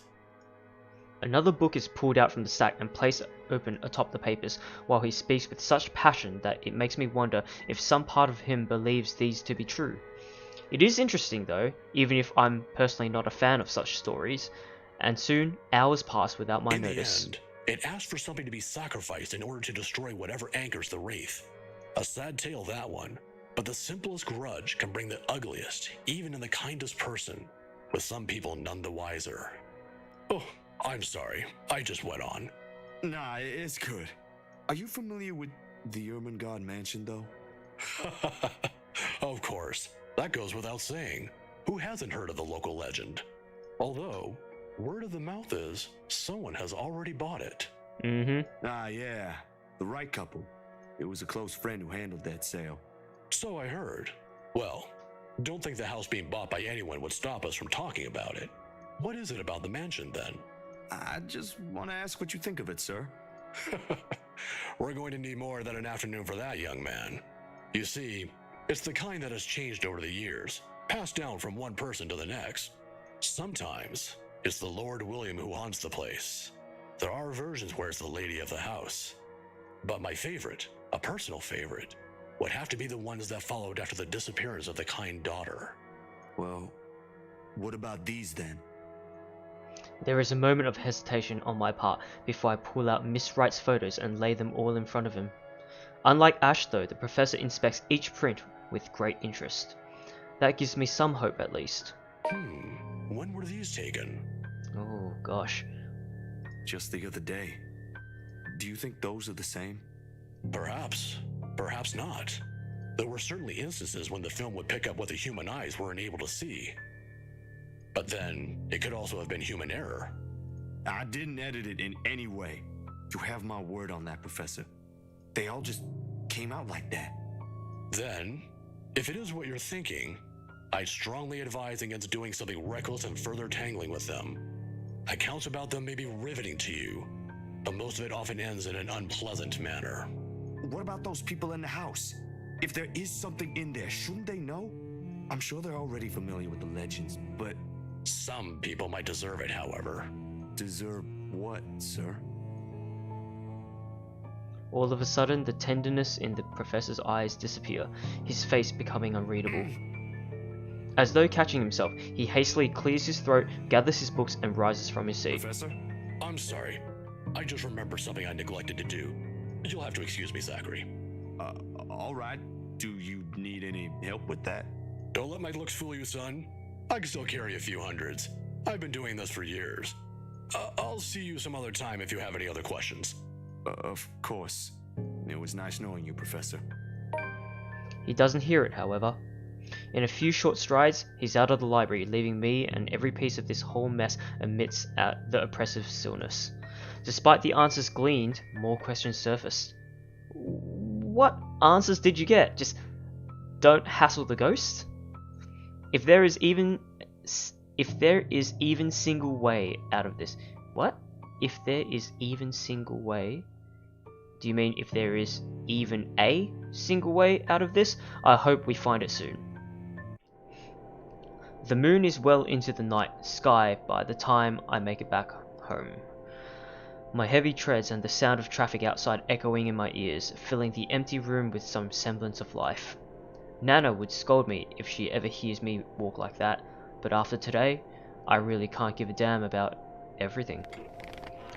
The mattress creaks under my weight as I unceremoniously flop down on it, and I find myself looking at the paper under my grip.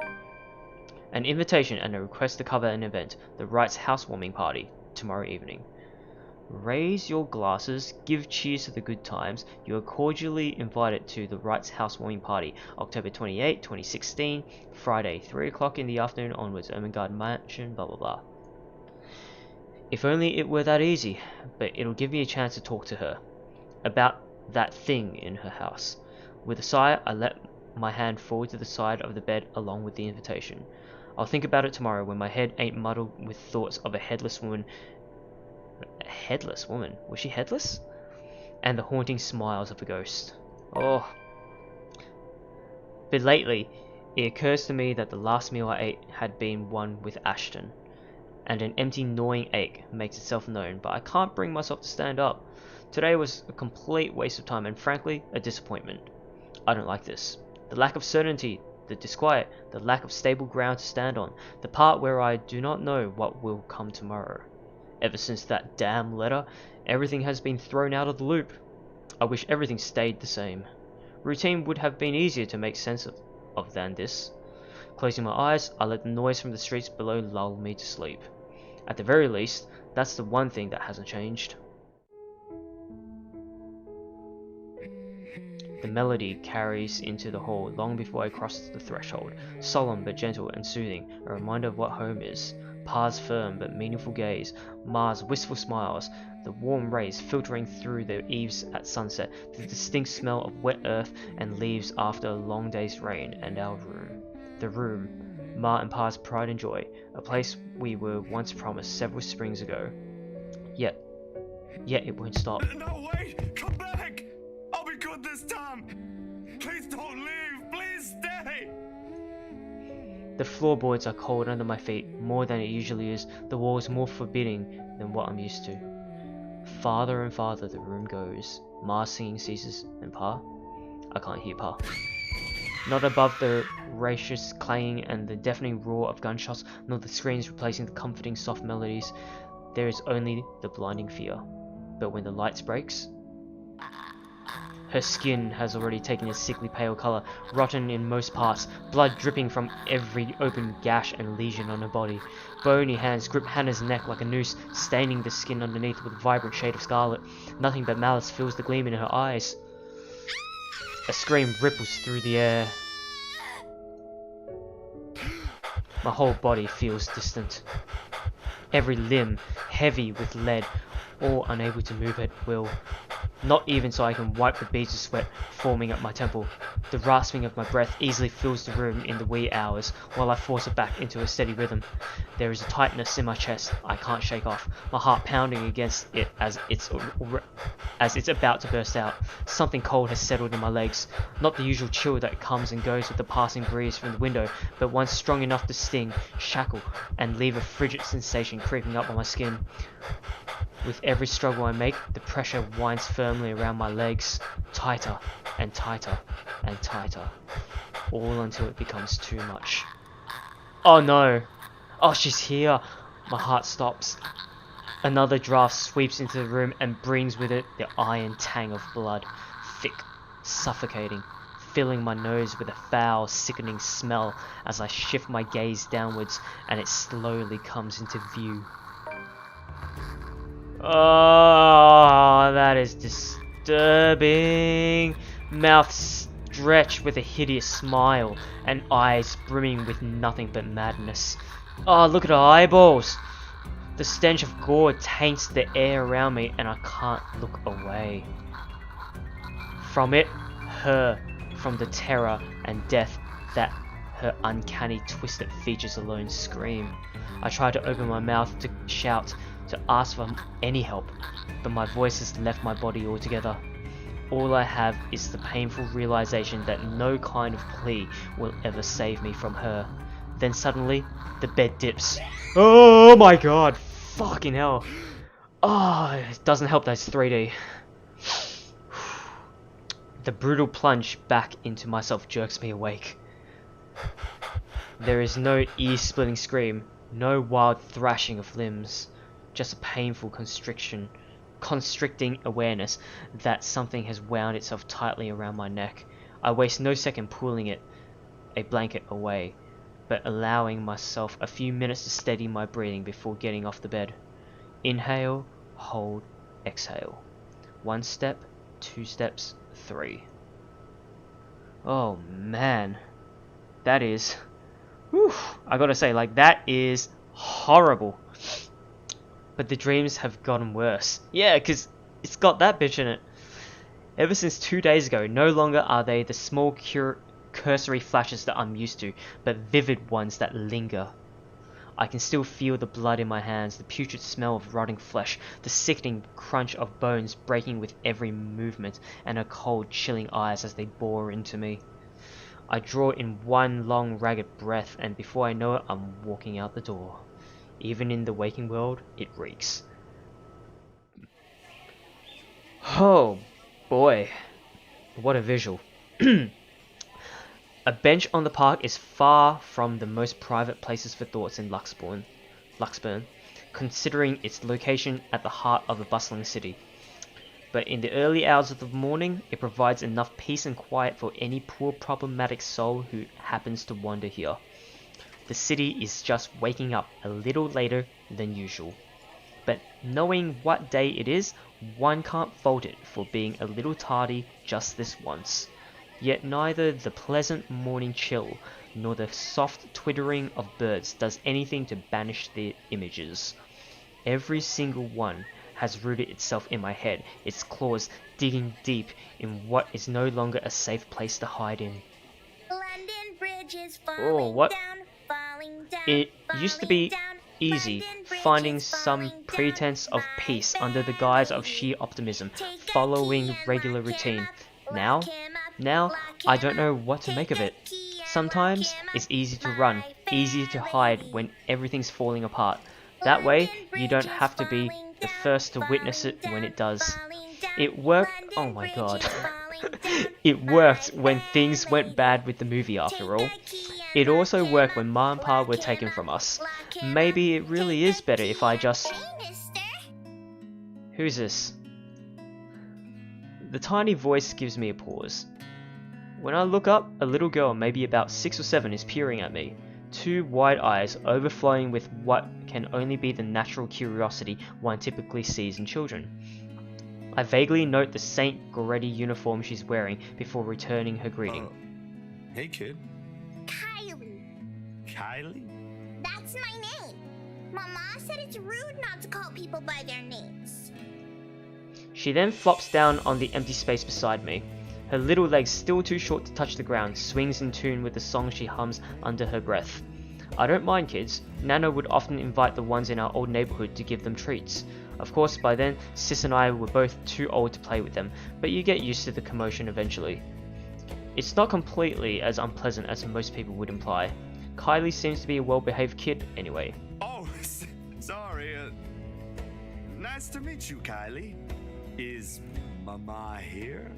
No, but my big brother's with me. He's taking pictures with his camera over there. She points to the far end of the park, the one closest to the street where a kid is taking shots of something above him. It doesn't look to be birds because all there is on that side of the park are I buildings. don't see what's so interesting with the tip of a building, though.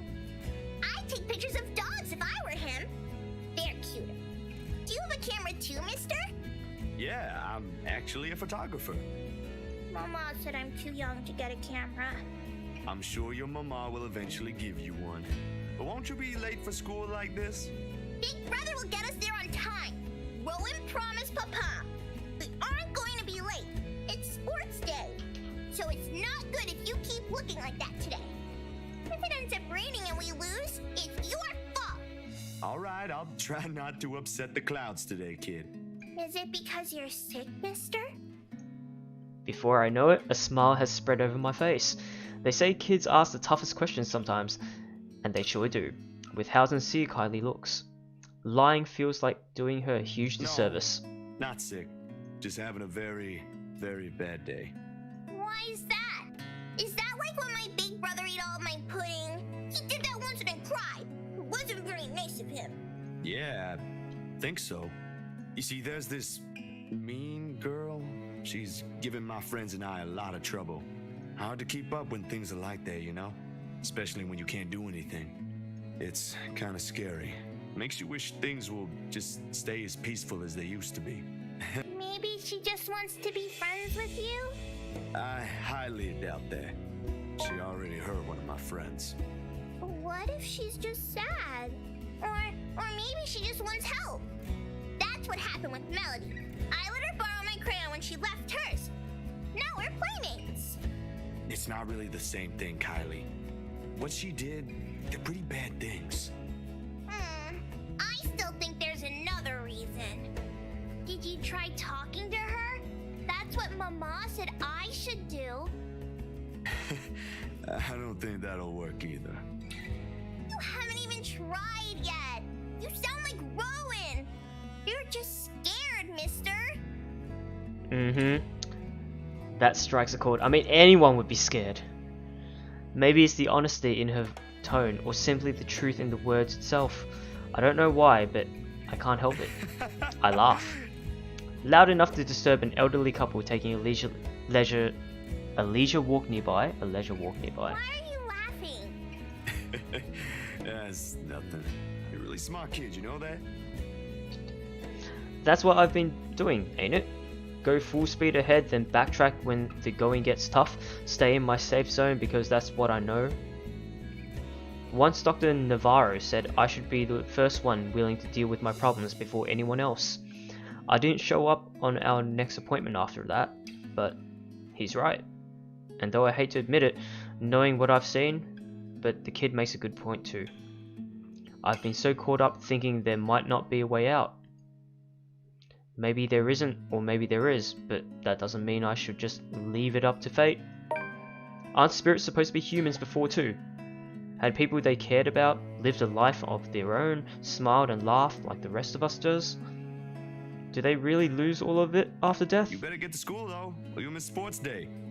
You should have won yourself some awards, alright? Alright! Can I show it to you when I do? That can cheer people up, right? In the distance, her brother calls for her, and I took that as a sign to leave. Got things to do to face. The first few steps, they say. Nah, I'm good now, I think. Thanks to you. Besides, Mister needs to go. But you should show it to Mama and Papa. I'm sure they'll be proud of you, Kylie. I will! Thanks, mister! Bye! I give her a little pat on the head before heading my way. A small gesture of thanks from a stranger she didn't know she might have helped. She may not understand it now, even though at such a young age she already has this understanding of things, but maybe when she's older. When the world no longer seems too big for her. But aren't you going to help me, mister? With what? Confused, I glance back. Oh, what? Oh, that's creepy as fuck. Whatever cheer our little talk brought has vanished under the shadows suddenly dancing in my eyes. This frigid air is most definitely not how the morning chills should feel like. Bitter, stinging, unwelcoming. And the kid. What do you think, mister? Are you going to help me? What do you want from us? The response never comes, however. Because when I blinked, gone. Hello? Mister? Are you okay? For several passing seconds, I let my stare linger on her face, waiting for any sign of another change. But all that remains in there is a carefree smile of a child. None of the spite, none of the cold, bloody smile. Nothing. I really need to go, Kylie. It was nice meeting you. See you again, mister! Whoa. I break into a run. I don't look back, not even as I bump into a couple of passerbys. As soon as I'm out on the busy streets, going insane, this is what it is. And if we don't do something soon, we all will be. Oh my god. Now it's not even safe to be out in the public. The tremors follow me as I get home. I had hoped a little stroll around the block for a few hours would help. Instead, I am assaulted with more images of her. Her smile, the loathing in her eyes, the stench of gore, the horrid crunch that comes with every movement she makes. Even old memories have been sullied by her, and Ma's song no longer sounds as sweet as it meant to be.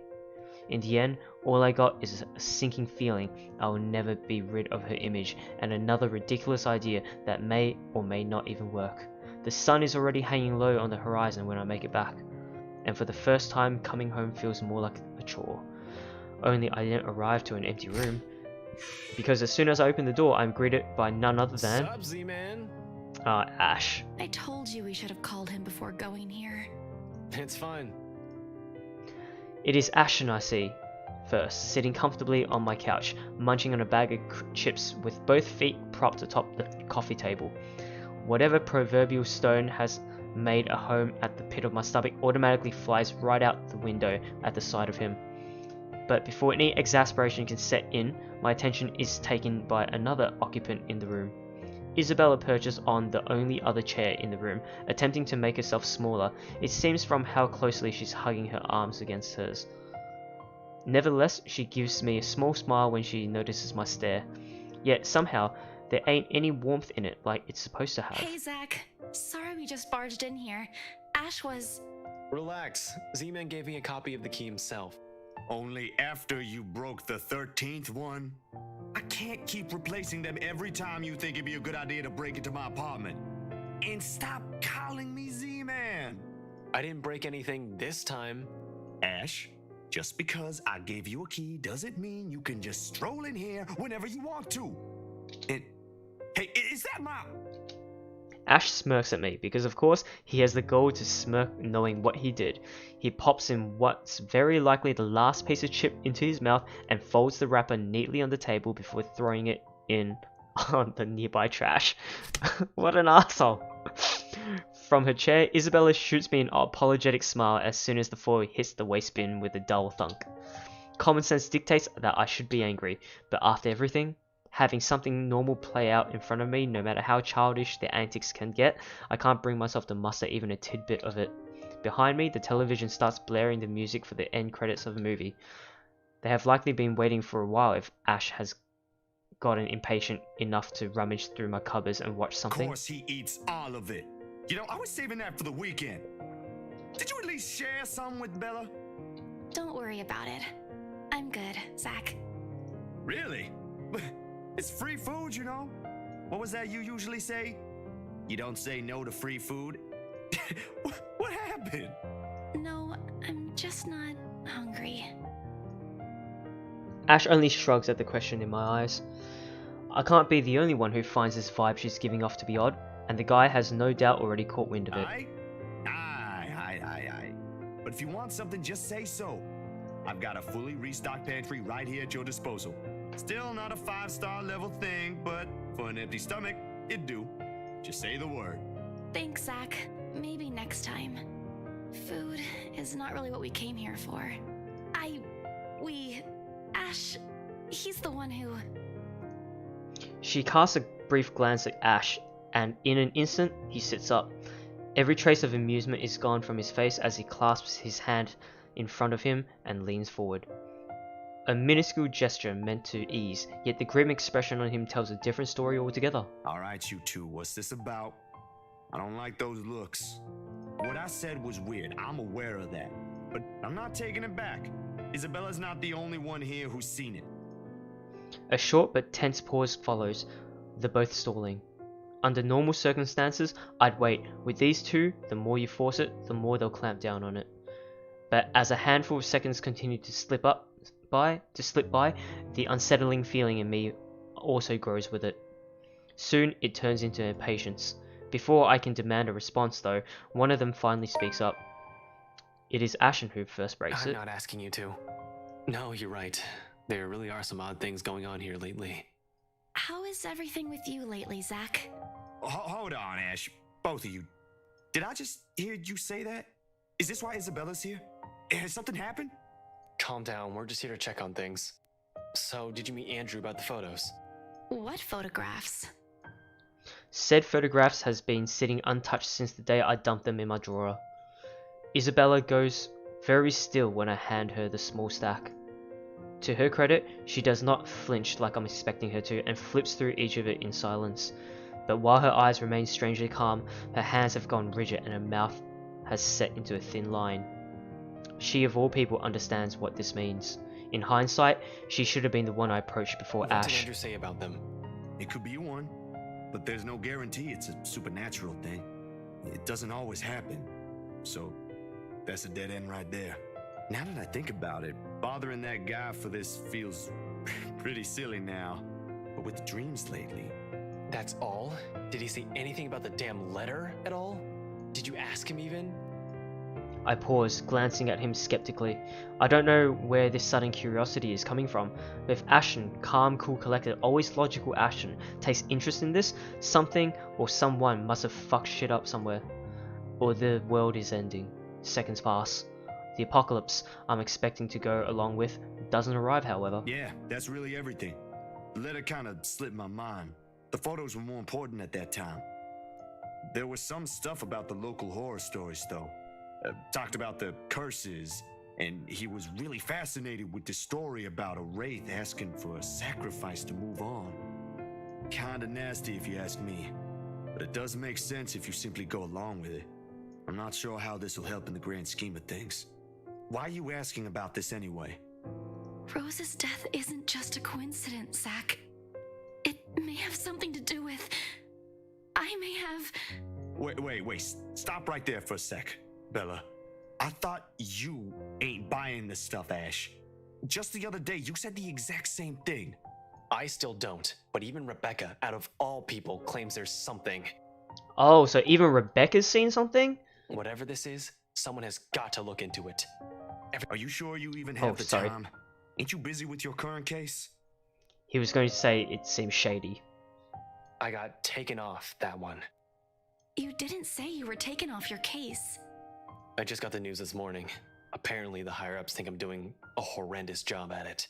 It doesn't matter though. If these two cases are connected like I initially thought, then regardless, I'm on the right track. Are you sure we should even be doing this? Doing what exactly? There's some place we'll visit after this. Too vague for comfort, Ash. And please don't tell me you're bringing her with you. His affirmation comes in the form of a stare, but that alone says all I need to know. What I pointed out gives him a pause though, and his voice is thick with hesitation when he addresses Isabella. You know what? Zach's right, Isabella. You don't have to come with me. It's not myself I'm worried about. It's you. I'll just do this myself, if it'll get you into more trouble with your superiors. At least I can make up an excuse why I need to be there. Don't be ridiculous. You're not walking in there without me. Besides, I think it's a little too late to back out now. Have you two seen the news this morning? I haven't, actually. Mama called, and I was busy. The change in the air around her, while small, cannot have gone unnoticed, and it takes every willpower not to ask. Probably the only thing reigning in my curiosity is the fact that Ash himself haven't brought it up either. No problem. It should be in the afternoon news as well. Oh. He grabs the remote and cycles through numerous channels until he gets to a news report about another guy who has been found dead in the early hours of the morning today. Another victim by the Anselm Butcher? Man burned after room catches fire. Help me. Who is this guy? Burned alive this time. Oddly, no fire has spread and whatever damage has been contained within the place the body was found. The room itself, however, has been completely vandalized. Help me. Another murder the authorities claimed. Isabella and I knew better. None of us shifts even after the report ends, but the room has suddenly felt stifling. Ashton's eyes has gone hooded with what appears to be restrained anger, and the remote in his hands creaks mildly under his grip.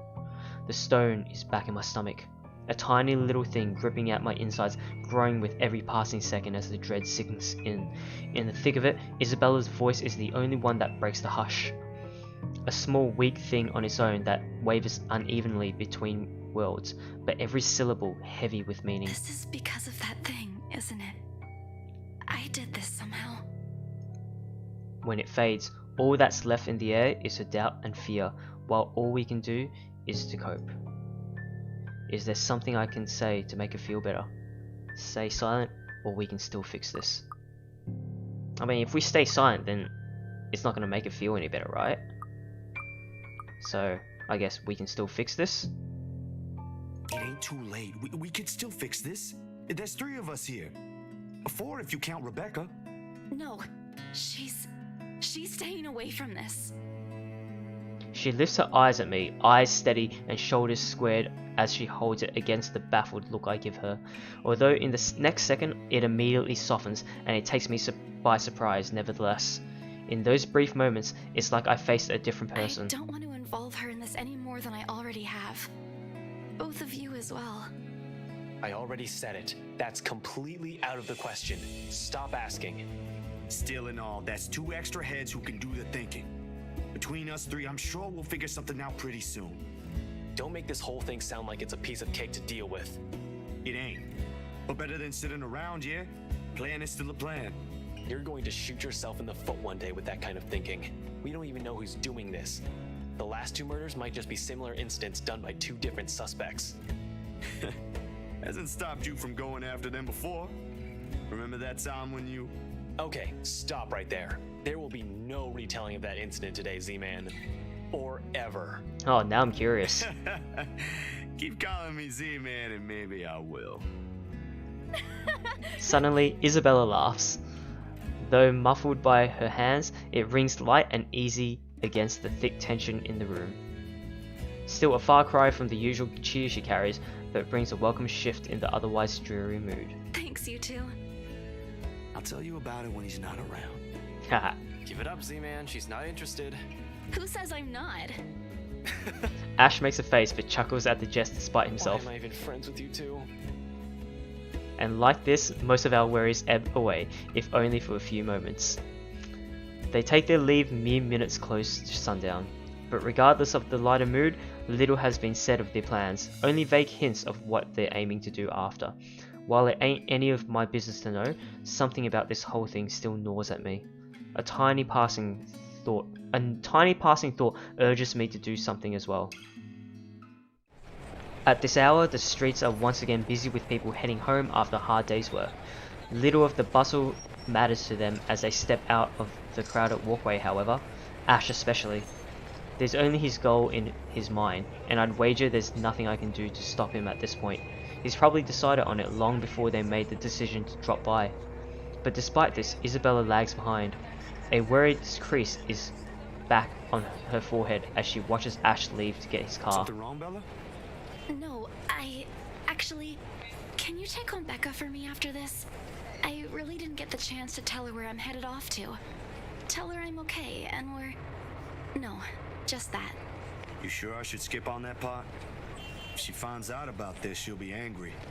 I don't really want to deal with angry Rebecca. It gives me a stomachache just thinking about it. Ha! Neither do I, but I'll handle it if she gets mad. Just make sure she's safe and tell her to be careful. You too. Take care of yourself.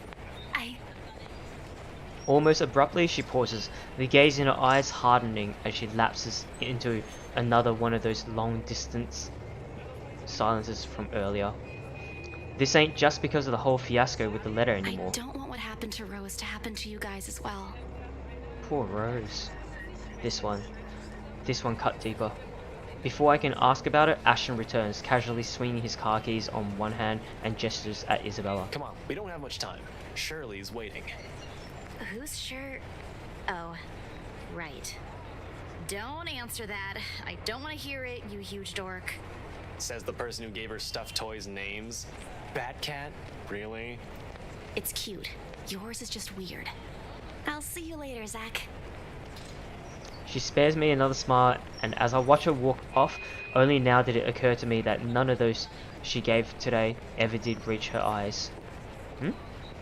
Only now did it occur to me that none of those she gave today ever did reach her eyes. Whose eyes? What? I make a grab for the back of Ash's parka. He staggers briefly before correcting himself and shooting me a confused stare. Is she alright?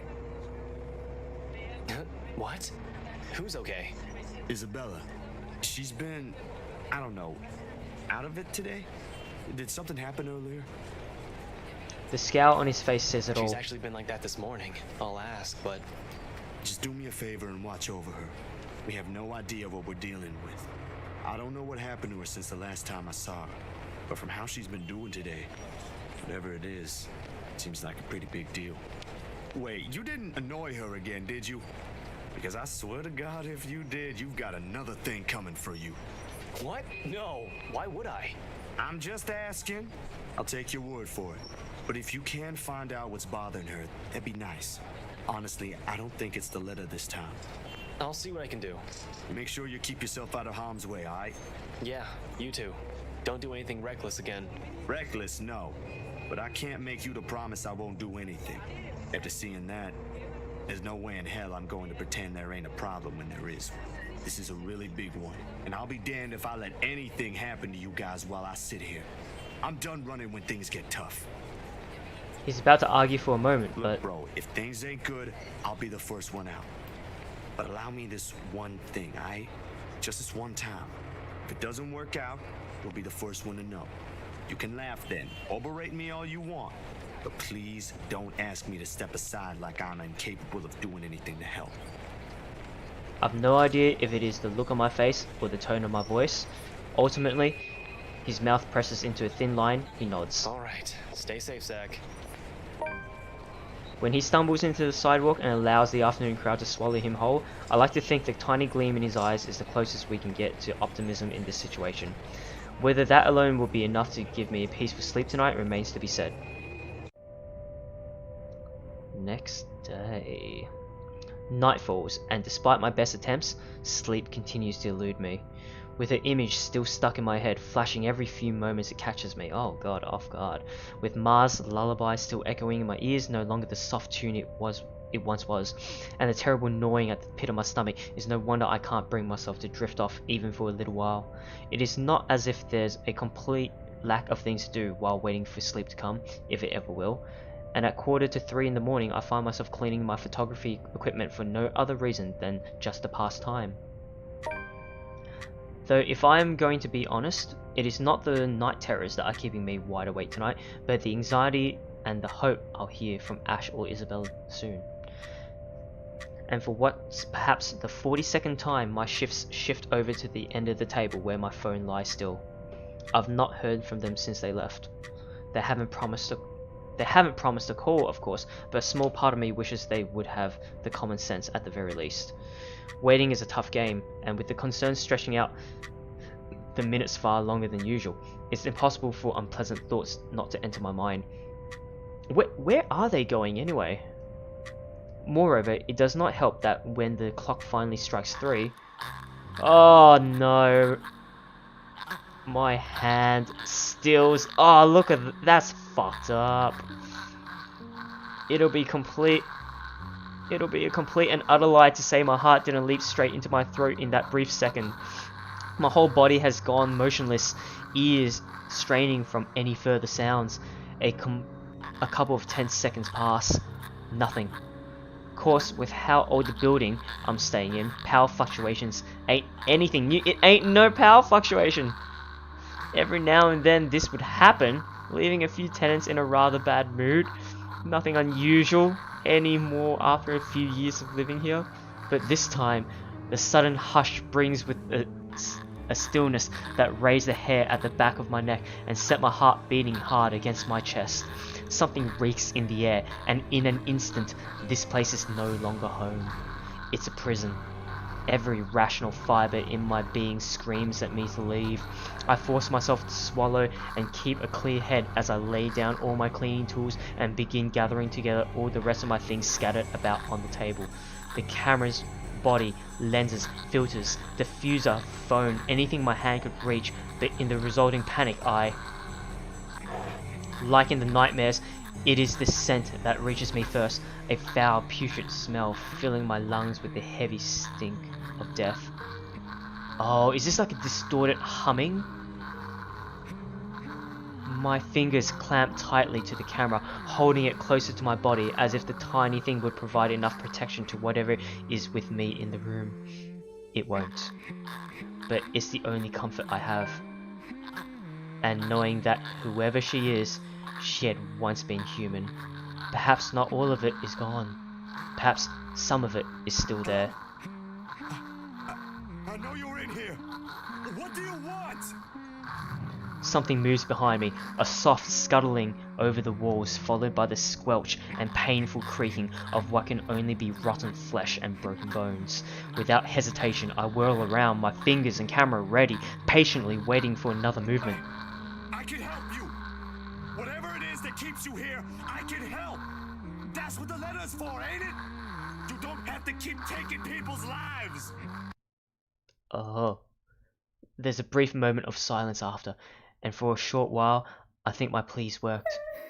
Then, with no warning, the shuffling resumes, and along with it are the sobs of a woman.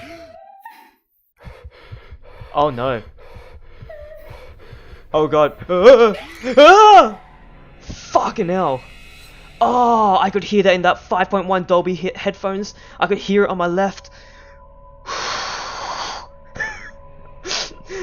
Oh man. The light flashes fleetingly one last time, allowing me a glimpse of her grotesque, misshapen features before it is once again lost in the darkness. All of a sudden, her tune changes, no longer a soft cry, but a high-pitched shriek, brimming with pain, grief, and anger. Every ounce of courage I've mustered flees from my body at the sound, and the next thing I know, my hand is gripping the knob and I'm wrenching the door open. Her wails follow me as I flee into the night. Pacing has always been more of Ashton's thing than mine. When I want to think, I sit and let the minutes tick by until an idea comes to mind or my pulse settles down. And yet dried leaves and twigs crack under my shoes as I make another pass at them. Terror is too mild to describe what this is. There's no way in hell I'm going back. Whatever she is, pleading won't work. The moment we saw that letter, she's been after us. But I can't run. Not this time. Bloody Ashton, just pick up. Nearly 2 hours have gone by since I left the comfort of my room for the solitude of the park. 2 excruciating hours since I've started making calls. No one's answering. Not even Rebecca, who has always kept her phone line open in case other people need her. Or Isabella, who frequently checks hers for any messages and readily responds as soon as she can afford. It does not help that Ash hasn't said a word where he went off to as well. Damn it! I knew I should have asked him before I let him leave. Knowing him, he can be anywhere, but there's really only one place he'll likely be at this time. The mansion, really? The sun has already peaked over the horizon when I make it to the mansion. I have no idea what I'm expecting to see when I got there. There's Ashton first and foremost. A part of me wishes my assumptions are correct and he's really somewhere close by on a stakeout. But I've never been the lucky sort when it comes to that kind of guessing. And even after I've made around an immediate vicinity, I could neither hide nor hair of him. I could neither hide nor hair. I could neither find, hide nor hair of him. Calling him does no good either, considering how awful the signal is here. Here it is.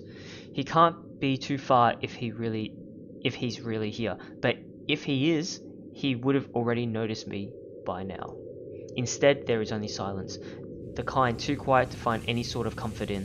Even the trees seem to have fallen asleep with the rest of the mansion, oblivious to what's happening around it, a small island of stillness in the otherwise fast-paced world. No wonder the whole of Anselm feels at odds with the rest of Luxbourne. While the city is alive, growing every minute, breathing every second, the pulsating with life, the village remains unmoving, unchanged. It's not surprising the legend still lives up to this day, and why she's still here, walking its hallowed halls. And beyond me, the mansion looms ominously. But now ain't the time for fear. Even if Ash is not here, I've still got to let the Wrights know what I've seen, what's in their home. And whatever grievance Ash has with them doesn't matter. There might be grounds for imprisonment, but they don't deserve a brutal death at the hands of one malicious spirit. And I'm sure Isabella would want the same thing. I head straight for the door without a second thought.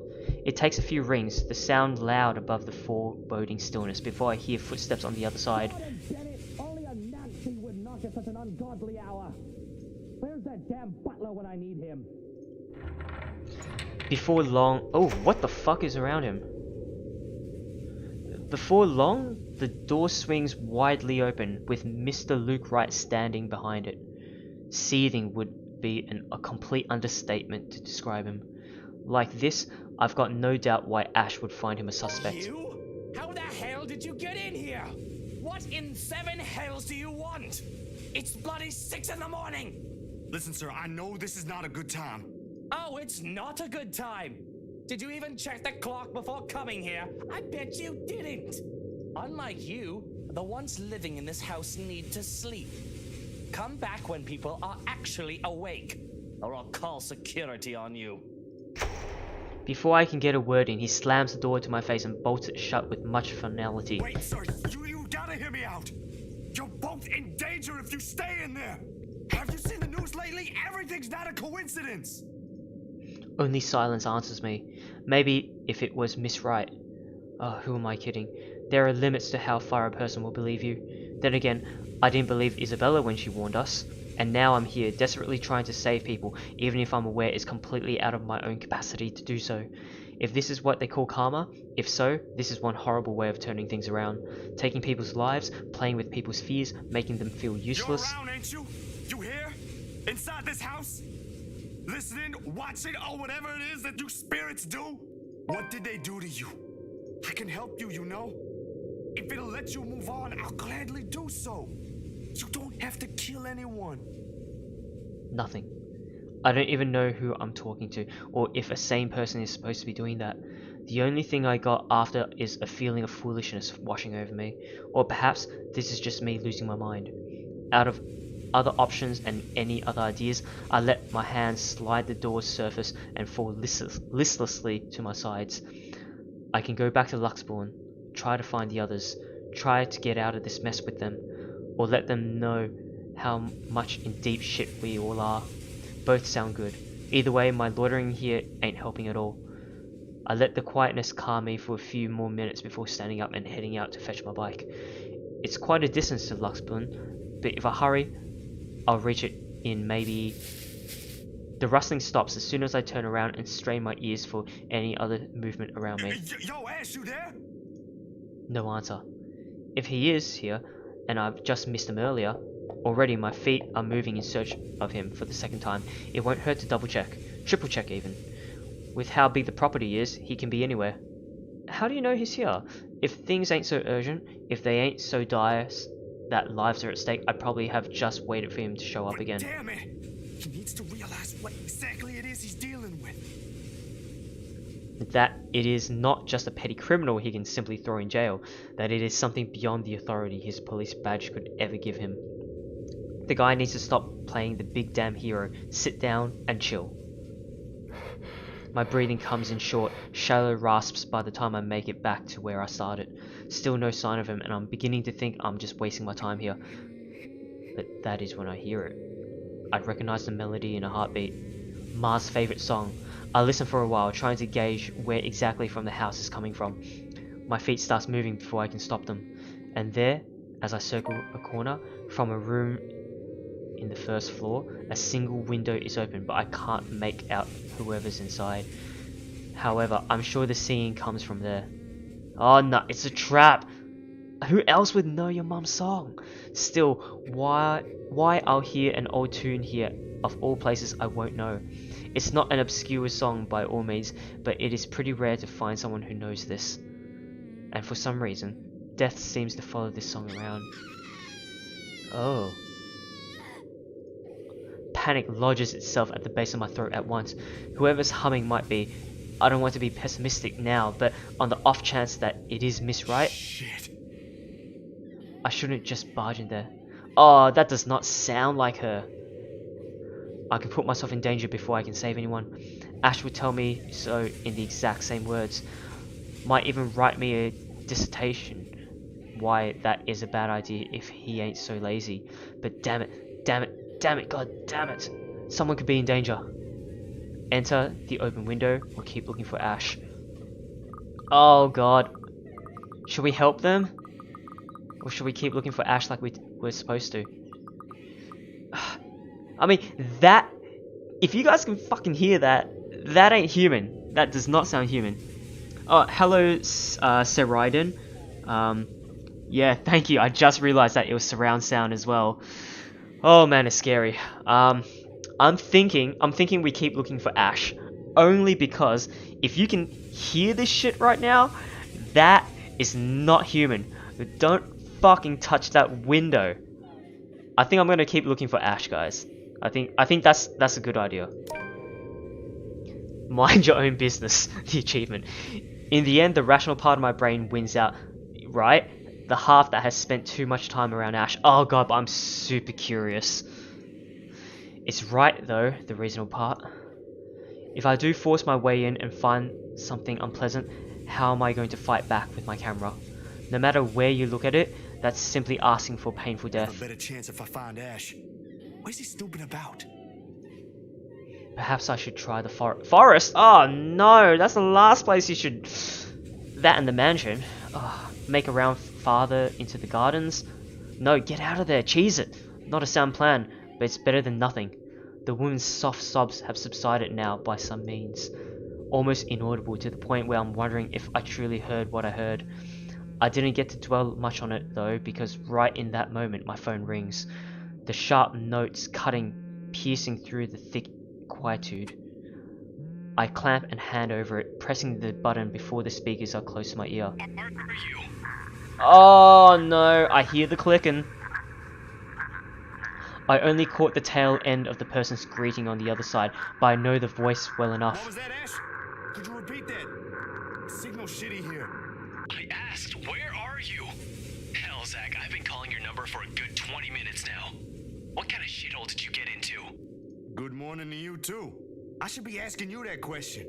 I've been looking all over the mansion for you. I thought you'd be... What mansion? Yeah, like, why did you think he was going to be there? Do I really need to answer that? Why are you even... No, wait. What? Just get your ass here at Isabella's place, and hurry. I shift my gaze into the mansion, specifically at the window I heard the cries from. There is nothing of it now, not even echoes. Well, first of all, that ungodly wailing there, singing your mother's tune as well. Nah, fuck that. How urgent is this? Pressing enough for you to stop asking questions and get yourself here. I wonder what's going on. Please, Zach. That gives me a pause. It's a rare thing for him to take on that I'll be note, there on that with you. tone. An hour or two tops. Thanks. I'll see you. I rush back to my bike as soon as the call ends. Without another look, I leave the mansion along with its haunting melodies and grim echoes behind. There are more important things than my own curiosity and impulses. You're damn right. Oh! Marianne. Ah, that's a nice picture. Wow. Okay, let's save that. Save. Looks like we just completed Zachary's arc. Wow. By the way, Marianne low-key cosplaying. Look at her anime poster. Is that Marianne? Oh man, that's pretty cool. I guess it was kind of insinuated. I think, was it the first chapter? Oh, it was insinuated in the second chapter, Hannah's arc, from when I played 2 days ago, that she might have been swinging for the opposite team. And that maybe she might have had a girlfriend of some sort. Oh, hey, and look at her desktop as well. Oh, maybe she's a weeb. That's cool. Who's that? But yeah, maybe she's not. But hey, thank you guys so much for tuning in for Chapter 3, Zachary's arc. Holy cow, that really fucking scared me, that photo section right there. I didn't expect it to just jump right out of me, and like her clicking right into my headphones, my left side of my headphones. That was such an exciting arc. I still absolutely love Chapter 2, Hannah's arc, because of the character development, but this one's pretty on point as well. I absolutely love Zachary as a character, and I cannot wait until tomorrow, the exact same time, midnight Australian Eastern Time, that we'll be playing Marianne's arc here tomorrow night. So yes, thank you so much for tuning in into either my Twitch or my YouTube, and I really do hope that you guys will tune in tomorrow for Marianne's arc. We still have quite a few more to do as well, so I'll try to conserve my voice as best I can. But until then, I'll see you guys tomorrow night. Bye bye.